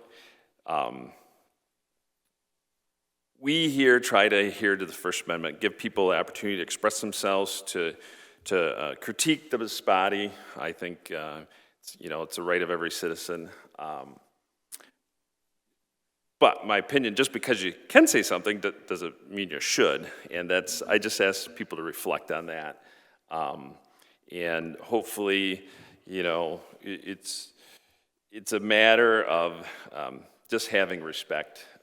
And so, you know, we do ask, there is this sheet that's up on the podium. You know, we ask people to be respectful when addressing this body. And we do remind people that it's a one-way communication, that when folks are at public input, it is a one-way communication, so the mayor and the commissioners can't necessarily, they can't address your questions at that time.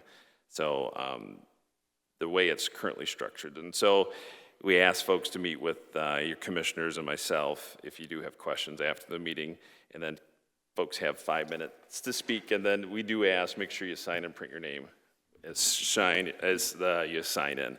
So hopefully, you know, going forward, we respect those things together. I do want to comment, the United Way Day of Caring is coming up this Friday. If you haven't signed up, I don't know if they still have openings, but there'll be plenty of sites throughout the community. So look for those being completed. Lots of great projects from Winona Park to, I know they've gone to Carroll Park, and a lot of different sites throughout the community for cleanup. So if you see a bunch of people with rakes and shovels, they're out there working to make a difference in the community.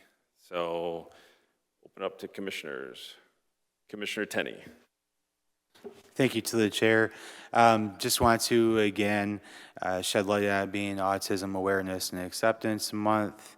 A couple of different ways to support folks in the neurodivergent community locally is I tagged my friend and neighbor who his son is on the autism spectrum, and he is selling these shirts. He also has an ice cream cart.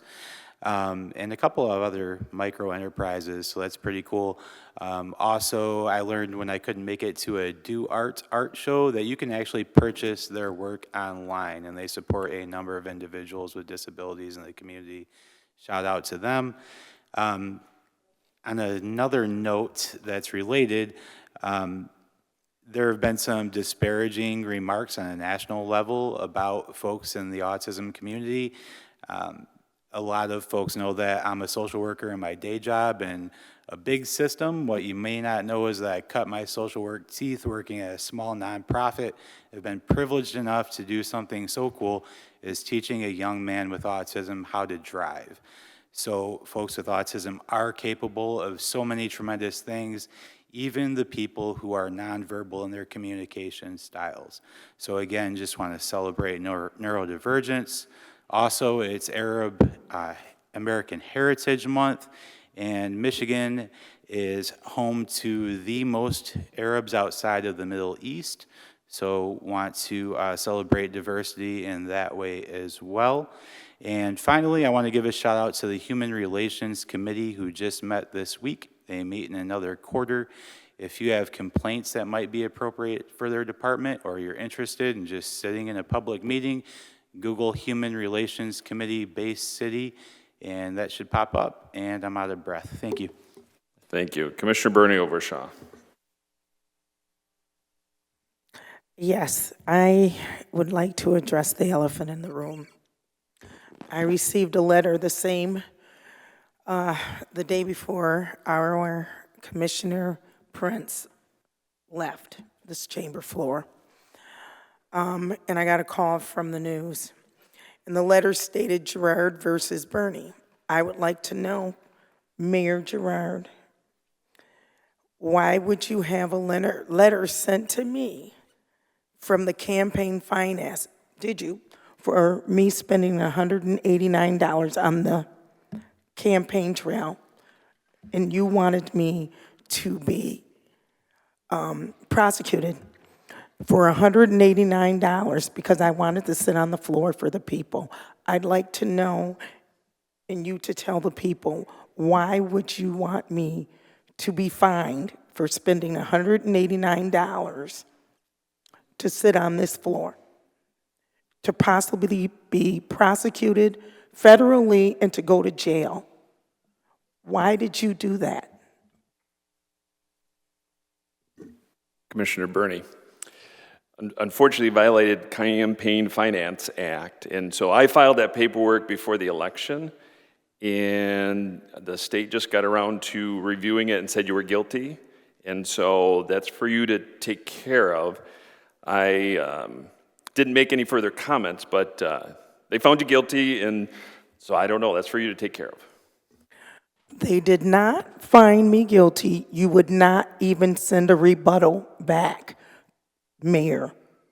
You would not answer back because I spent $189.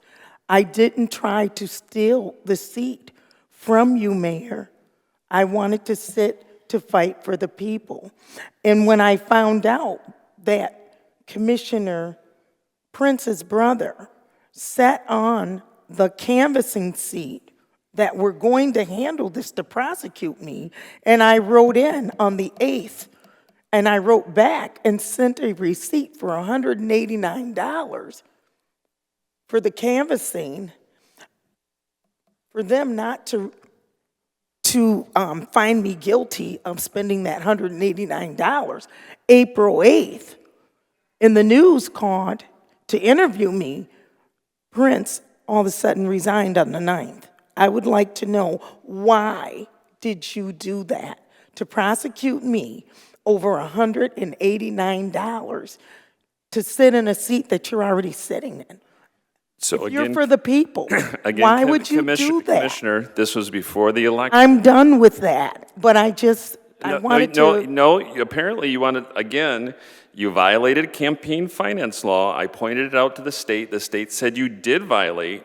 You received the letter because they made the determination. If you want to dredge it out publicly, that's fine, but you were in violation of 2 or 3 different acts of campaign finance.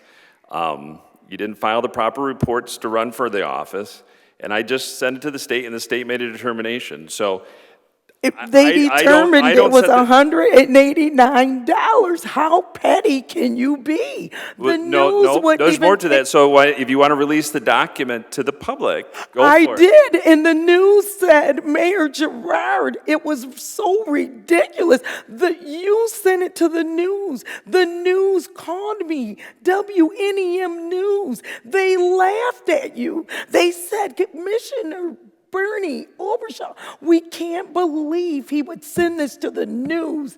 We can't believe we can't even use the story. Shame on you. Well, my guess is Shame it'll come out tonight. on It will be a Fight story for now. the Thank you. people. Fight for the people. That's what you sit there for. Fight for the people, not pettiness, not social media to boost yourself. Fight for the people. Worry about the veto that you did, and Okay, worry about the funding that Are you you all said set, you did it Commissioner? for. Are you all set? I'm done. All right, thank you. Anybody else? Commissioner DeWitt. Okay, I have a small list.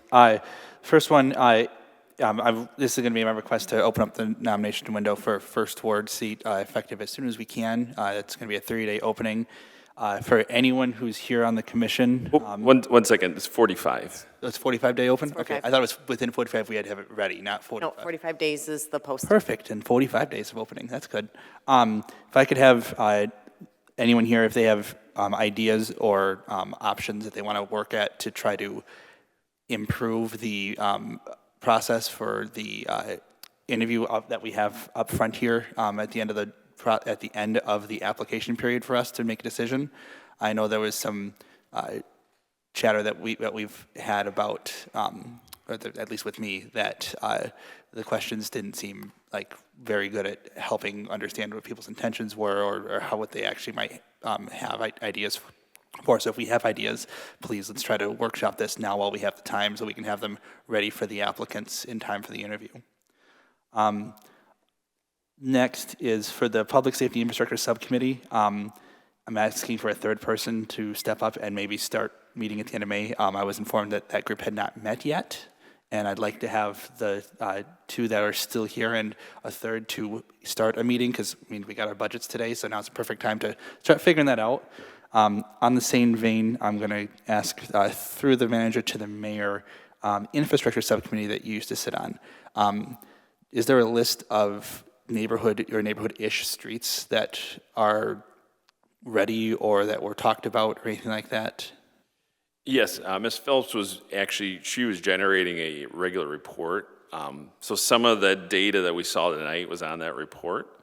So I guess I assume that committee kind of died with the former, most of the commissioners that were on it are no longer here, so. And Ms. Phillips does update that report, so we can get that out to you. Okay, yeah, because I know we would want to at least look at how we can possibly use some funding we have held, at least see what we can get it, because I can name 3 streets that touch the 6th Ward that I've gotten comments about we need to fix these ASAP, and they're major streets, but they're not state streets, so we can't get grants for them for the most part. So I have people asking me about those. Also asking for the commission as a whole, if you go through the commission rules, if you see anything you want to make changes to, we did not actually make any real changes this term.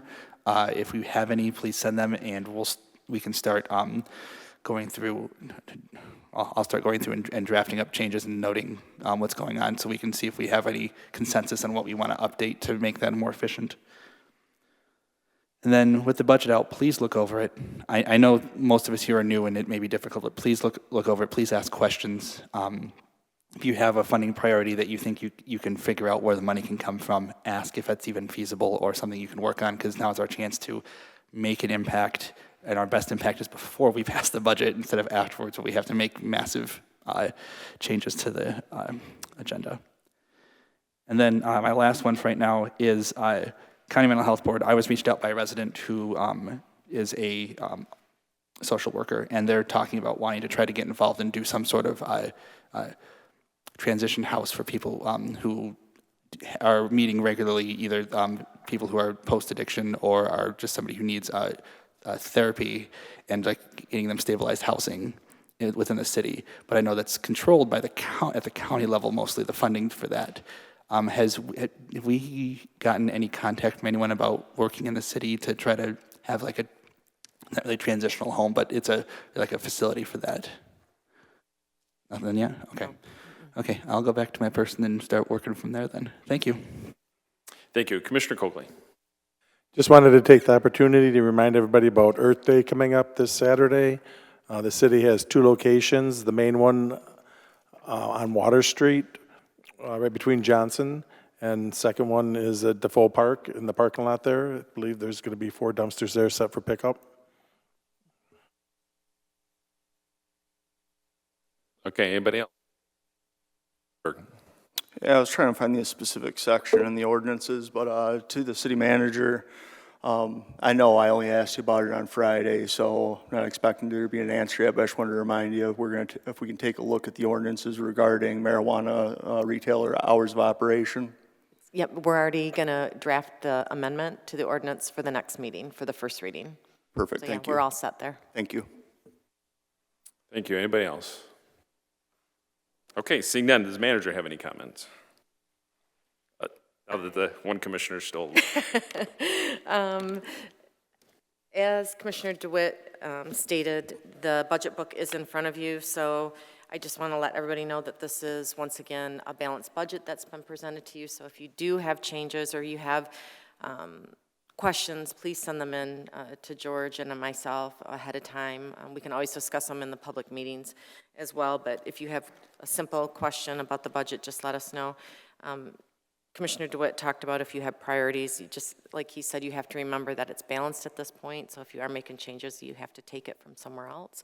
So we'll need to have that information as well. We are going to have budget hearings on May 5th, May 19th, and June 2nd at our regularly scheduled meetings.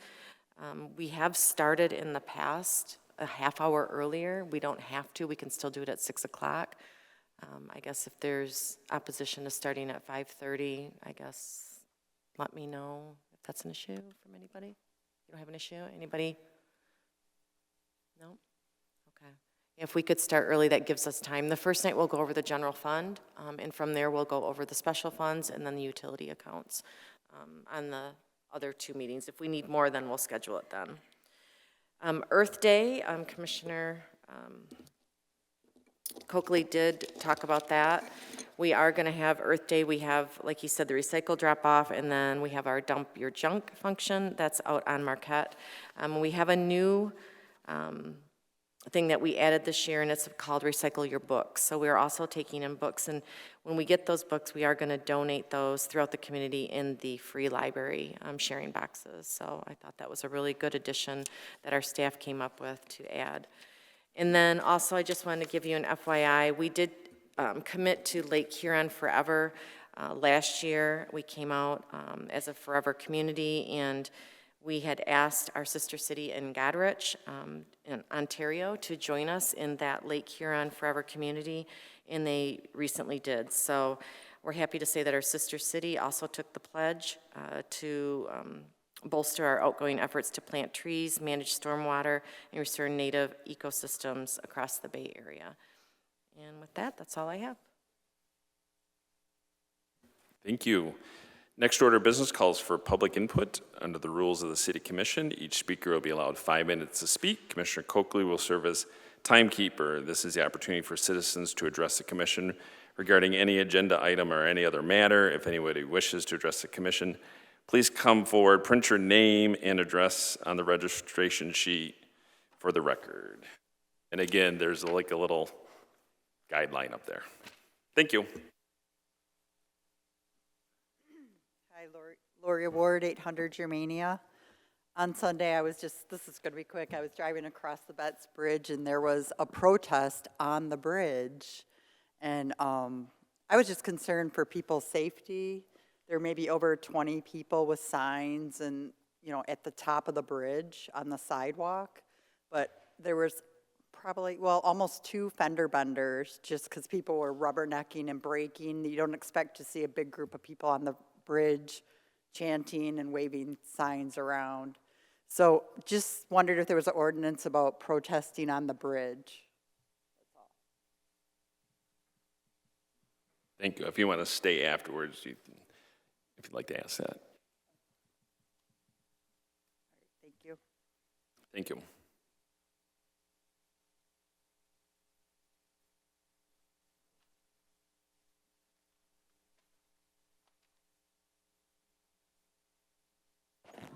Jill Cosley, 208 West Smith Street.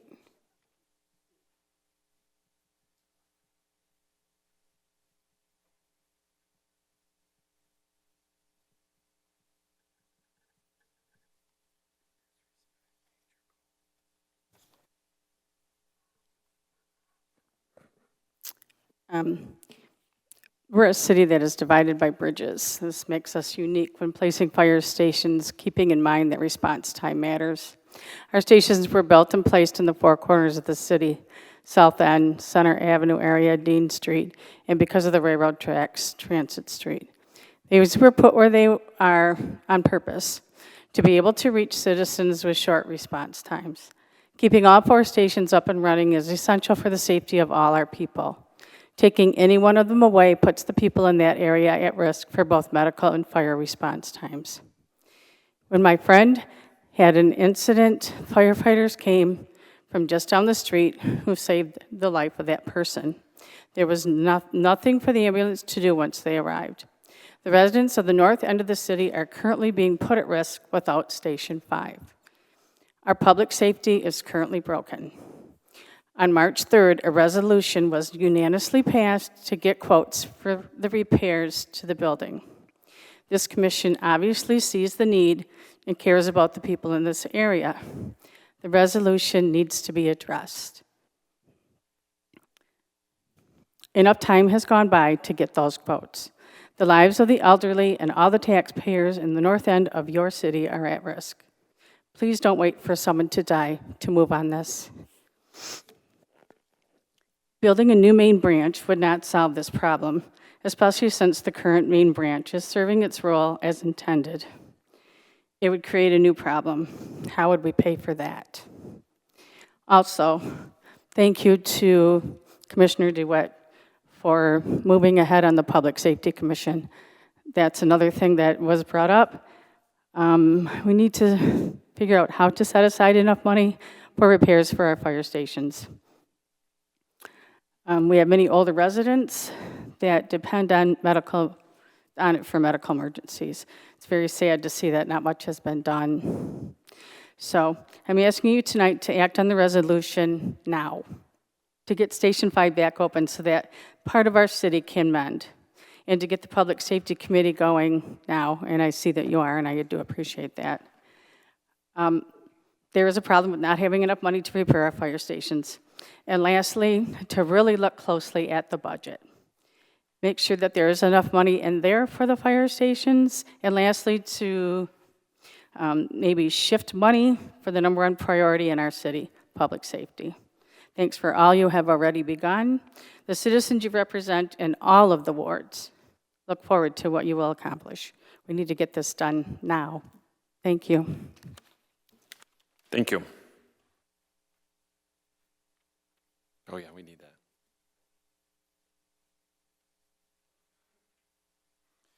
Okay, next. Oh, one more.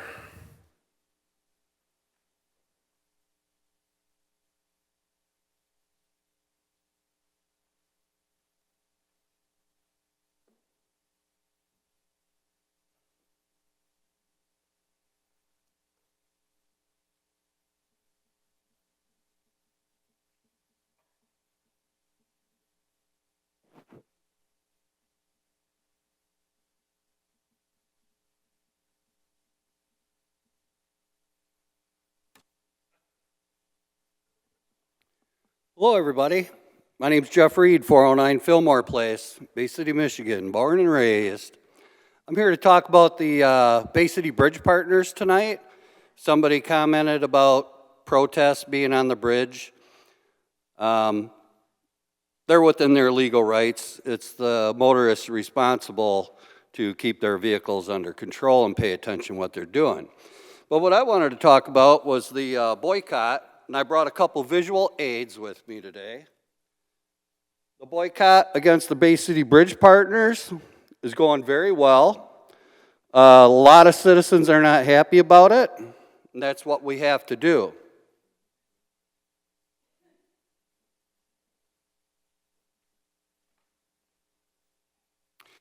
If we boycott the Bay City Bridge Partners, yes, sir.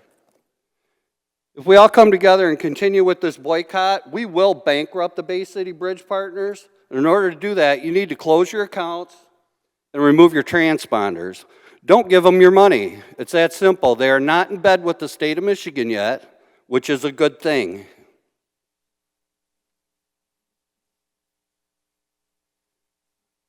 This is just a little reminder. This is one of them. They can't suspend your driver's license or not allow you to get your tabs renewed. So, and that's a fact. If I say something up here that's not true, please fact check me. Okay, I asked a question, a couple questions, and I said I was going to have some questions for you. At the last meeting, I wasn't able to make it because I was sick. But I never got the answer to that question. My commissioner isn't here with us anymore, but my question was, and it's simple. My question is, number one, how much money have we spent on attorney's fees for the Bay City Bridge Partner issue? And that would be from the time that they said they were going to double the fees and made all that mess. And then the other question is, how much money have we spent for city staff regarding this Bay City Bridge Partner issue? They're costing us a lot of money. So it's very simple. I'll hold this up here. It says attorney fees here. Once we know that number, we can write that down. And then city staff, how much money we've spent on city staff so far dealing with these bridge partners that are not good partners.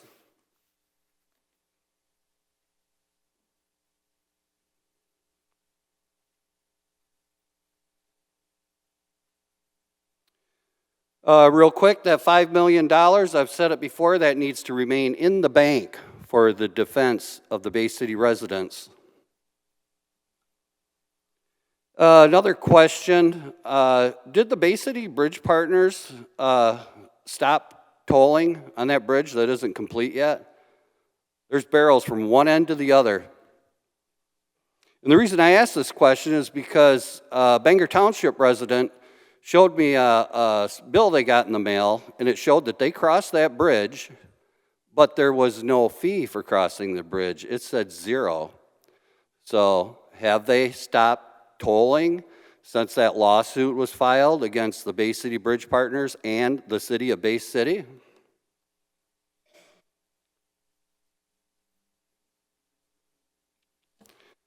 As far as people being on the bridge protesting, I don't see a problem with it. They're on the sidewalk. They're completely within their rights. And then we talk about the bridge partners some more here. Bangor Township, I might be wrong, but the bridge partners said something ridiculous, like $600,000 for the Bangor Township to cross that bridge, their fleet. They do Meals on Wheels for like 1,000 people, 5 days a week. And the Bay City Bridge Partners won't even allow Meals for Wheels to cross those bridges to give our elderly, bring them food. Bay City Bridge Partners should be proud of themselves about that. Volunteer firemen, they can't even cross that bridge. If we call out for assistance and there's a volunteer fireman, he needs to cross. Commissioner Rundberg. Move to provide the speaker 2 more minutes. Commissioner Tenney. Second. Is there any objection? Speaker has 2 more minutes. Thank you. Volunteer firemen, if they, if we call for help here in Bay City, they can't even cross. If they cross that bridge, they're going to get billed for it. Ambulance. It's my understanding that the ambulances aren't even, they have to pay as well. If somebody gets sick in Bangor and they need to come across the bridge to get to the hospital quick, Bay City Bridge Partners don't give a shit. They want their $5.50.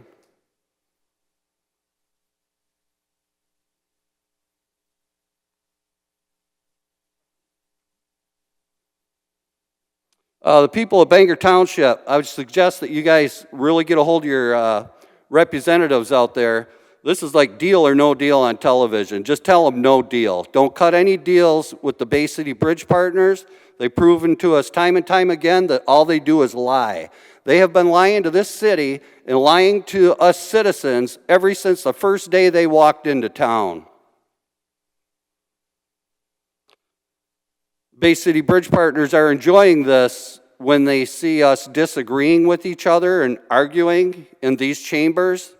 They're loving it.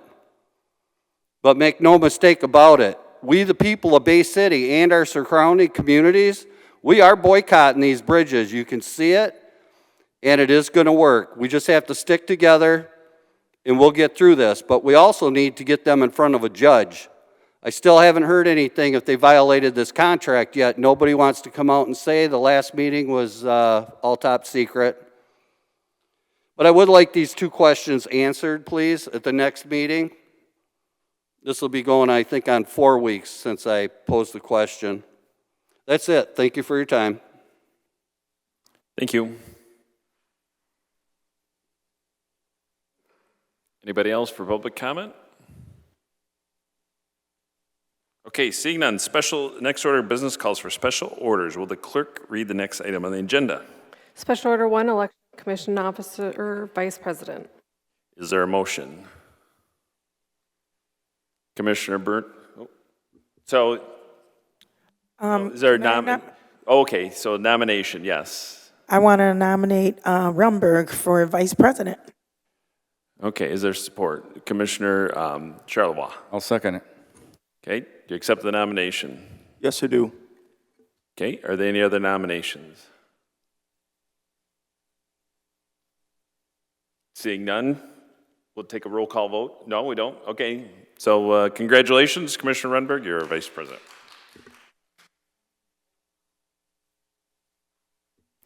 Okay, next item. Regular agenda.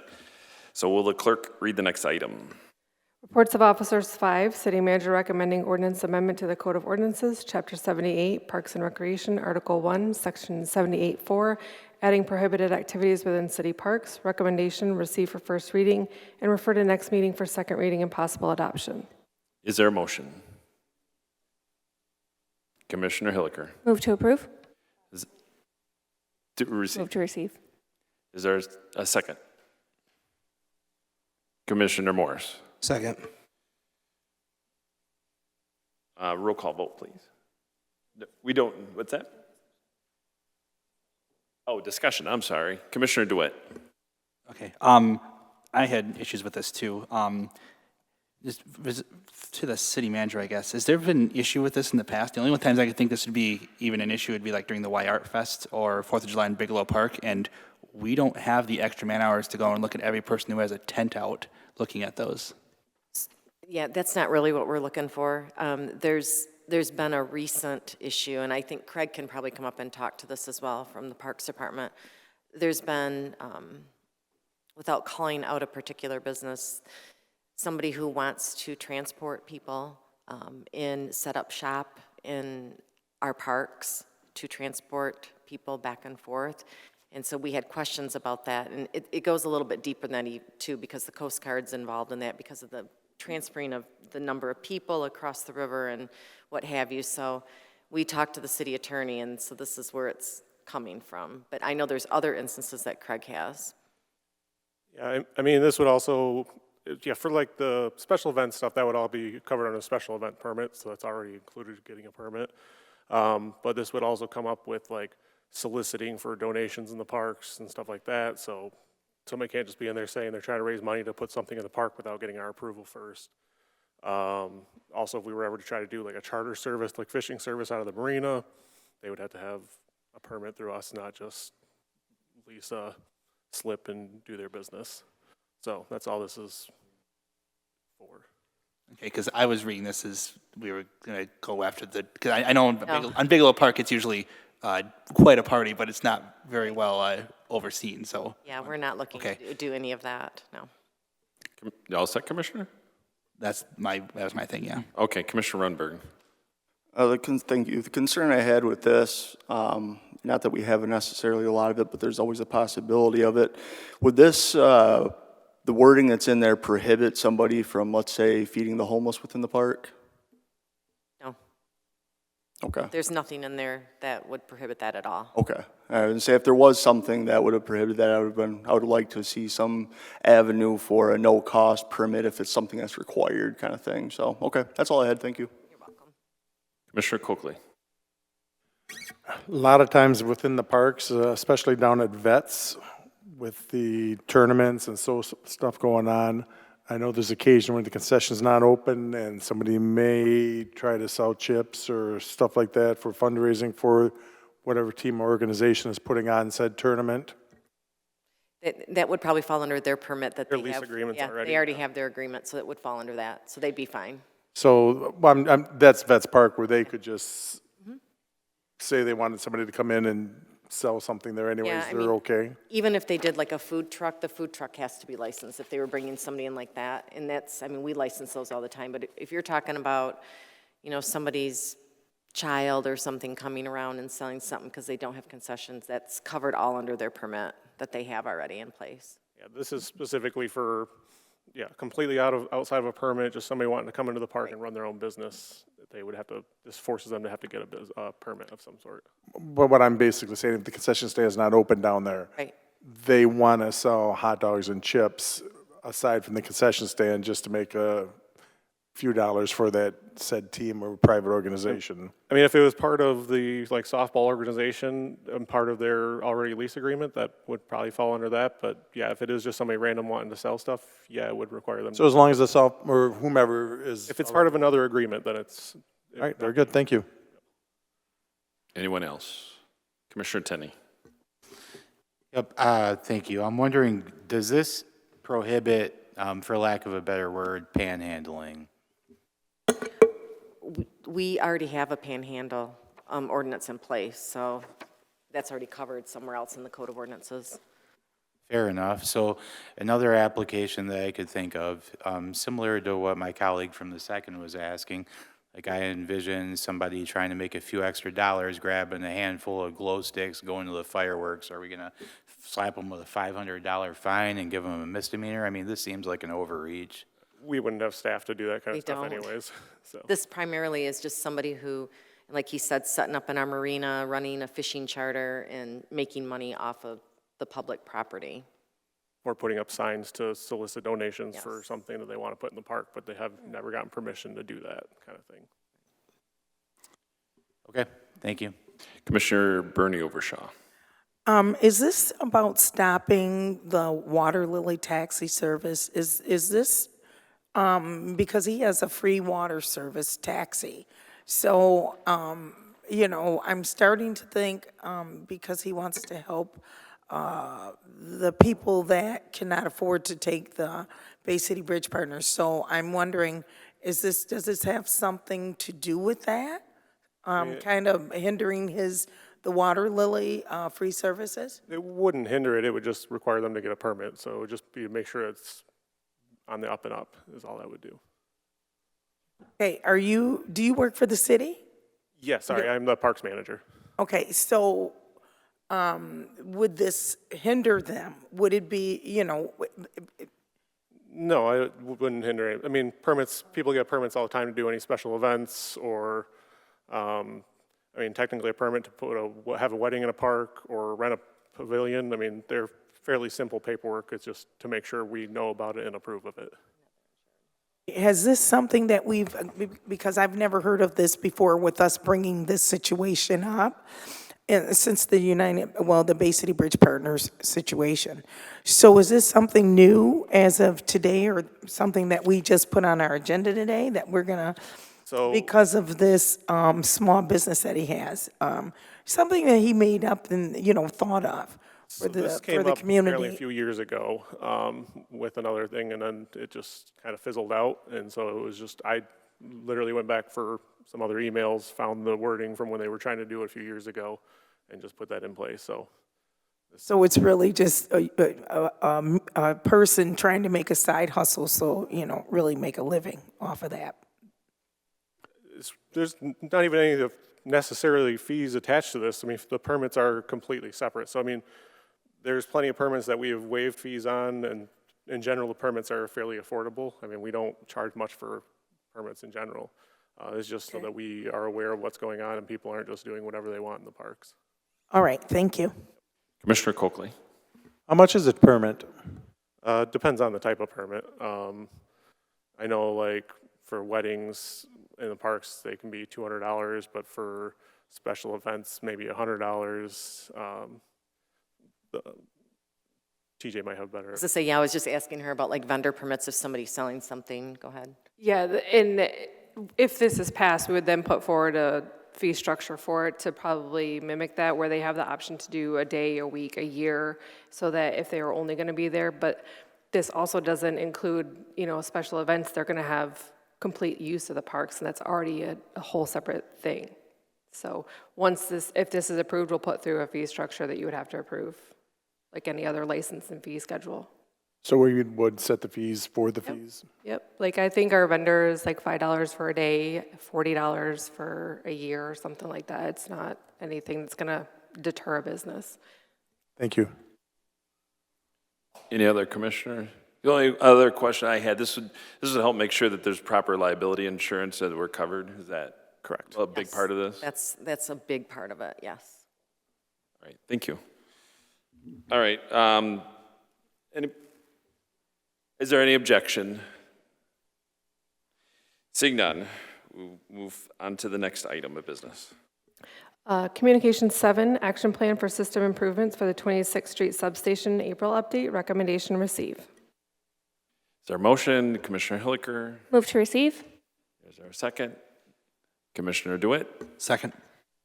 Discussion, Commissioner Hilliker. So firstly, thank you again for the report. Love seeing the project. We've gotten quite a few of these now, and it looks like we're going really good with the project. There was just one piece of it that I had questions on, and it was the 46 kV.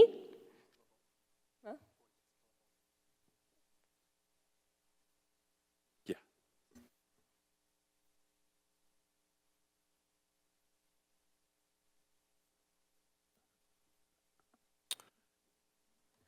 So, Specific, or do you want me just to address it as a whole? well, it looks like we are behind on the project. So do we have an estimated date on when we'd be able to, get that project? Do we have an updated date? Yeah, so right now, we're officially not behind on it because the date doesn't go out until, July. However, and I've mentioned this in the past, we've looked at the project as a whole, and we've identified some other areas that if we are going to do work in there, we'd rather just do it all at once rather than try to, do multiple outages or affect that substation multiple times. So what we are in the process right now is we've contracted an engineering firm. We've indicated all of the high-level projects that we want to accomplish with it. They're in the process of drawing prints and everything from that. Once we have those in hand, we'll be able to identify an actual, completion date. What that'll do is allow us to figure out lead times on the parts and the materials. We are still in discussions right now if we are going to do that work ourselves or if we're going to contract it out with a third party. Depends on the amount of work and what type of other activities we have going on at the time. So at this point, we do not have a revised date, but we are working towards that. Okay, I'm happy with knowing that there's progress working towards it, and I think that probably also addresses my other question, which was, I didn't see that in any of the budget that we just got. Is that something that you're planning for potentially next year? It sounds like we're still working on what it even looks like or the cost, so is it safe to say it's going to be probably more like 2026? My envision right now is we have money in this current budget year that we're actually in right now. So all those parts and materials would be ordered before then. We are currently leaning more towards doing the work ourselves. So that would just be, using additional staff, so we wouldn't have to put any additional money in there for contractors. But we do have some money that might not be specifically called out for that we could use if we opted to go with a contractor for that. Okay, thank you. You're welcome. Any other questions? Power in the South End's been great, so I have not received phone calls. Thank you. So, all right, thank you. Any other business? Oh, we got a roll call vote on that. Commissioner Tenney. Yes. Hilliker. Yes. DeWitt. Yes. Rumberg. Yes. Charlebois. Yes. Morris. Yes. Coakley. Yes. Bernie Obershaw. Yes. Yes. And that passes, and that, is there one more? Okay, would the clerk please? Regular agenda item number 1, Commissioner DeWitt's amendment to the social media policy for elected and appointed officials. Is there a motion, Commissioner DeWitt? Move to approve. Is there a second, Commissioner Coakley? Second. Discussion? Commissioner DeWitt? Well, when earlier this year, we had an issue in the chamber here, and I voted against the call for it because I wanted these rules to be more visible for the, especially the sergeant at arms, to at least be able to see a process through it instead of it being very much open to interpretation. So I feel that the way that this is revised will help lock that down a little bit so we can understand our process and also make it as transparent as possible. If you do have concerns about it, want to edit it again, please let me know or just bring it forward. I do not care if you want to make adjustments past this, but I just wanted to move this forward so that hopefully we can move on and have an actual process for any interpersonal issues we may have between us and the commission. Thank you. Any other questions? Discussion? Seeing none, roll call vote. Commissioner Hilliker. Yes. DeWitt. Yes. Rumberg. Yes. Charlebois. Yes. Morris. Yes. Coakley. Yes. Bernie Obershaw. Yes. Tenney. Yes. Yes. All right, item passes. Any other business for us tonight? All right, seeing none, we are adjourned.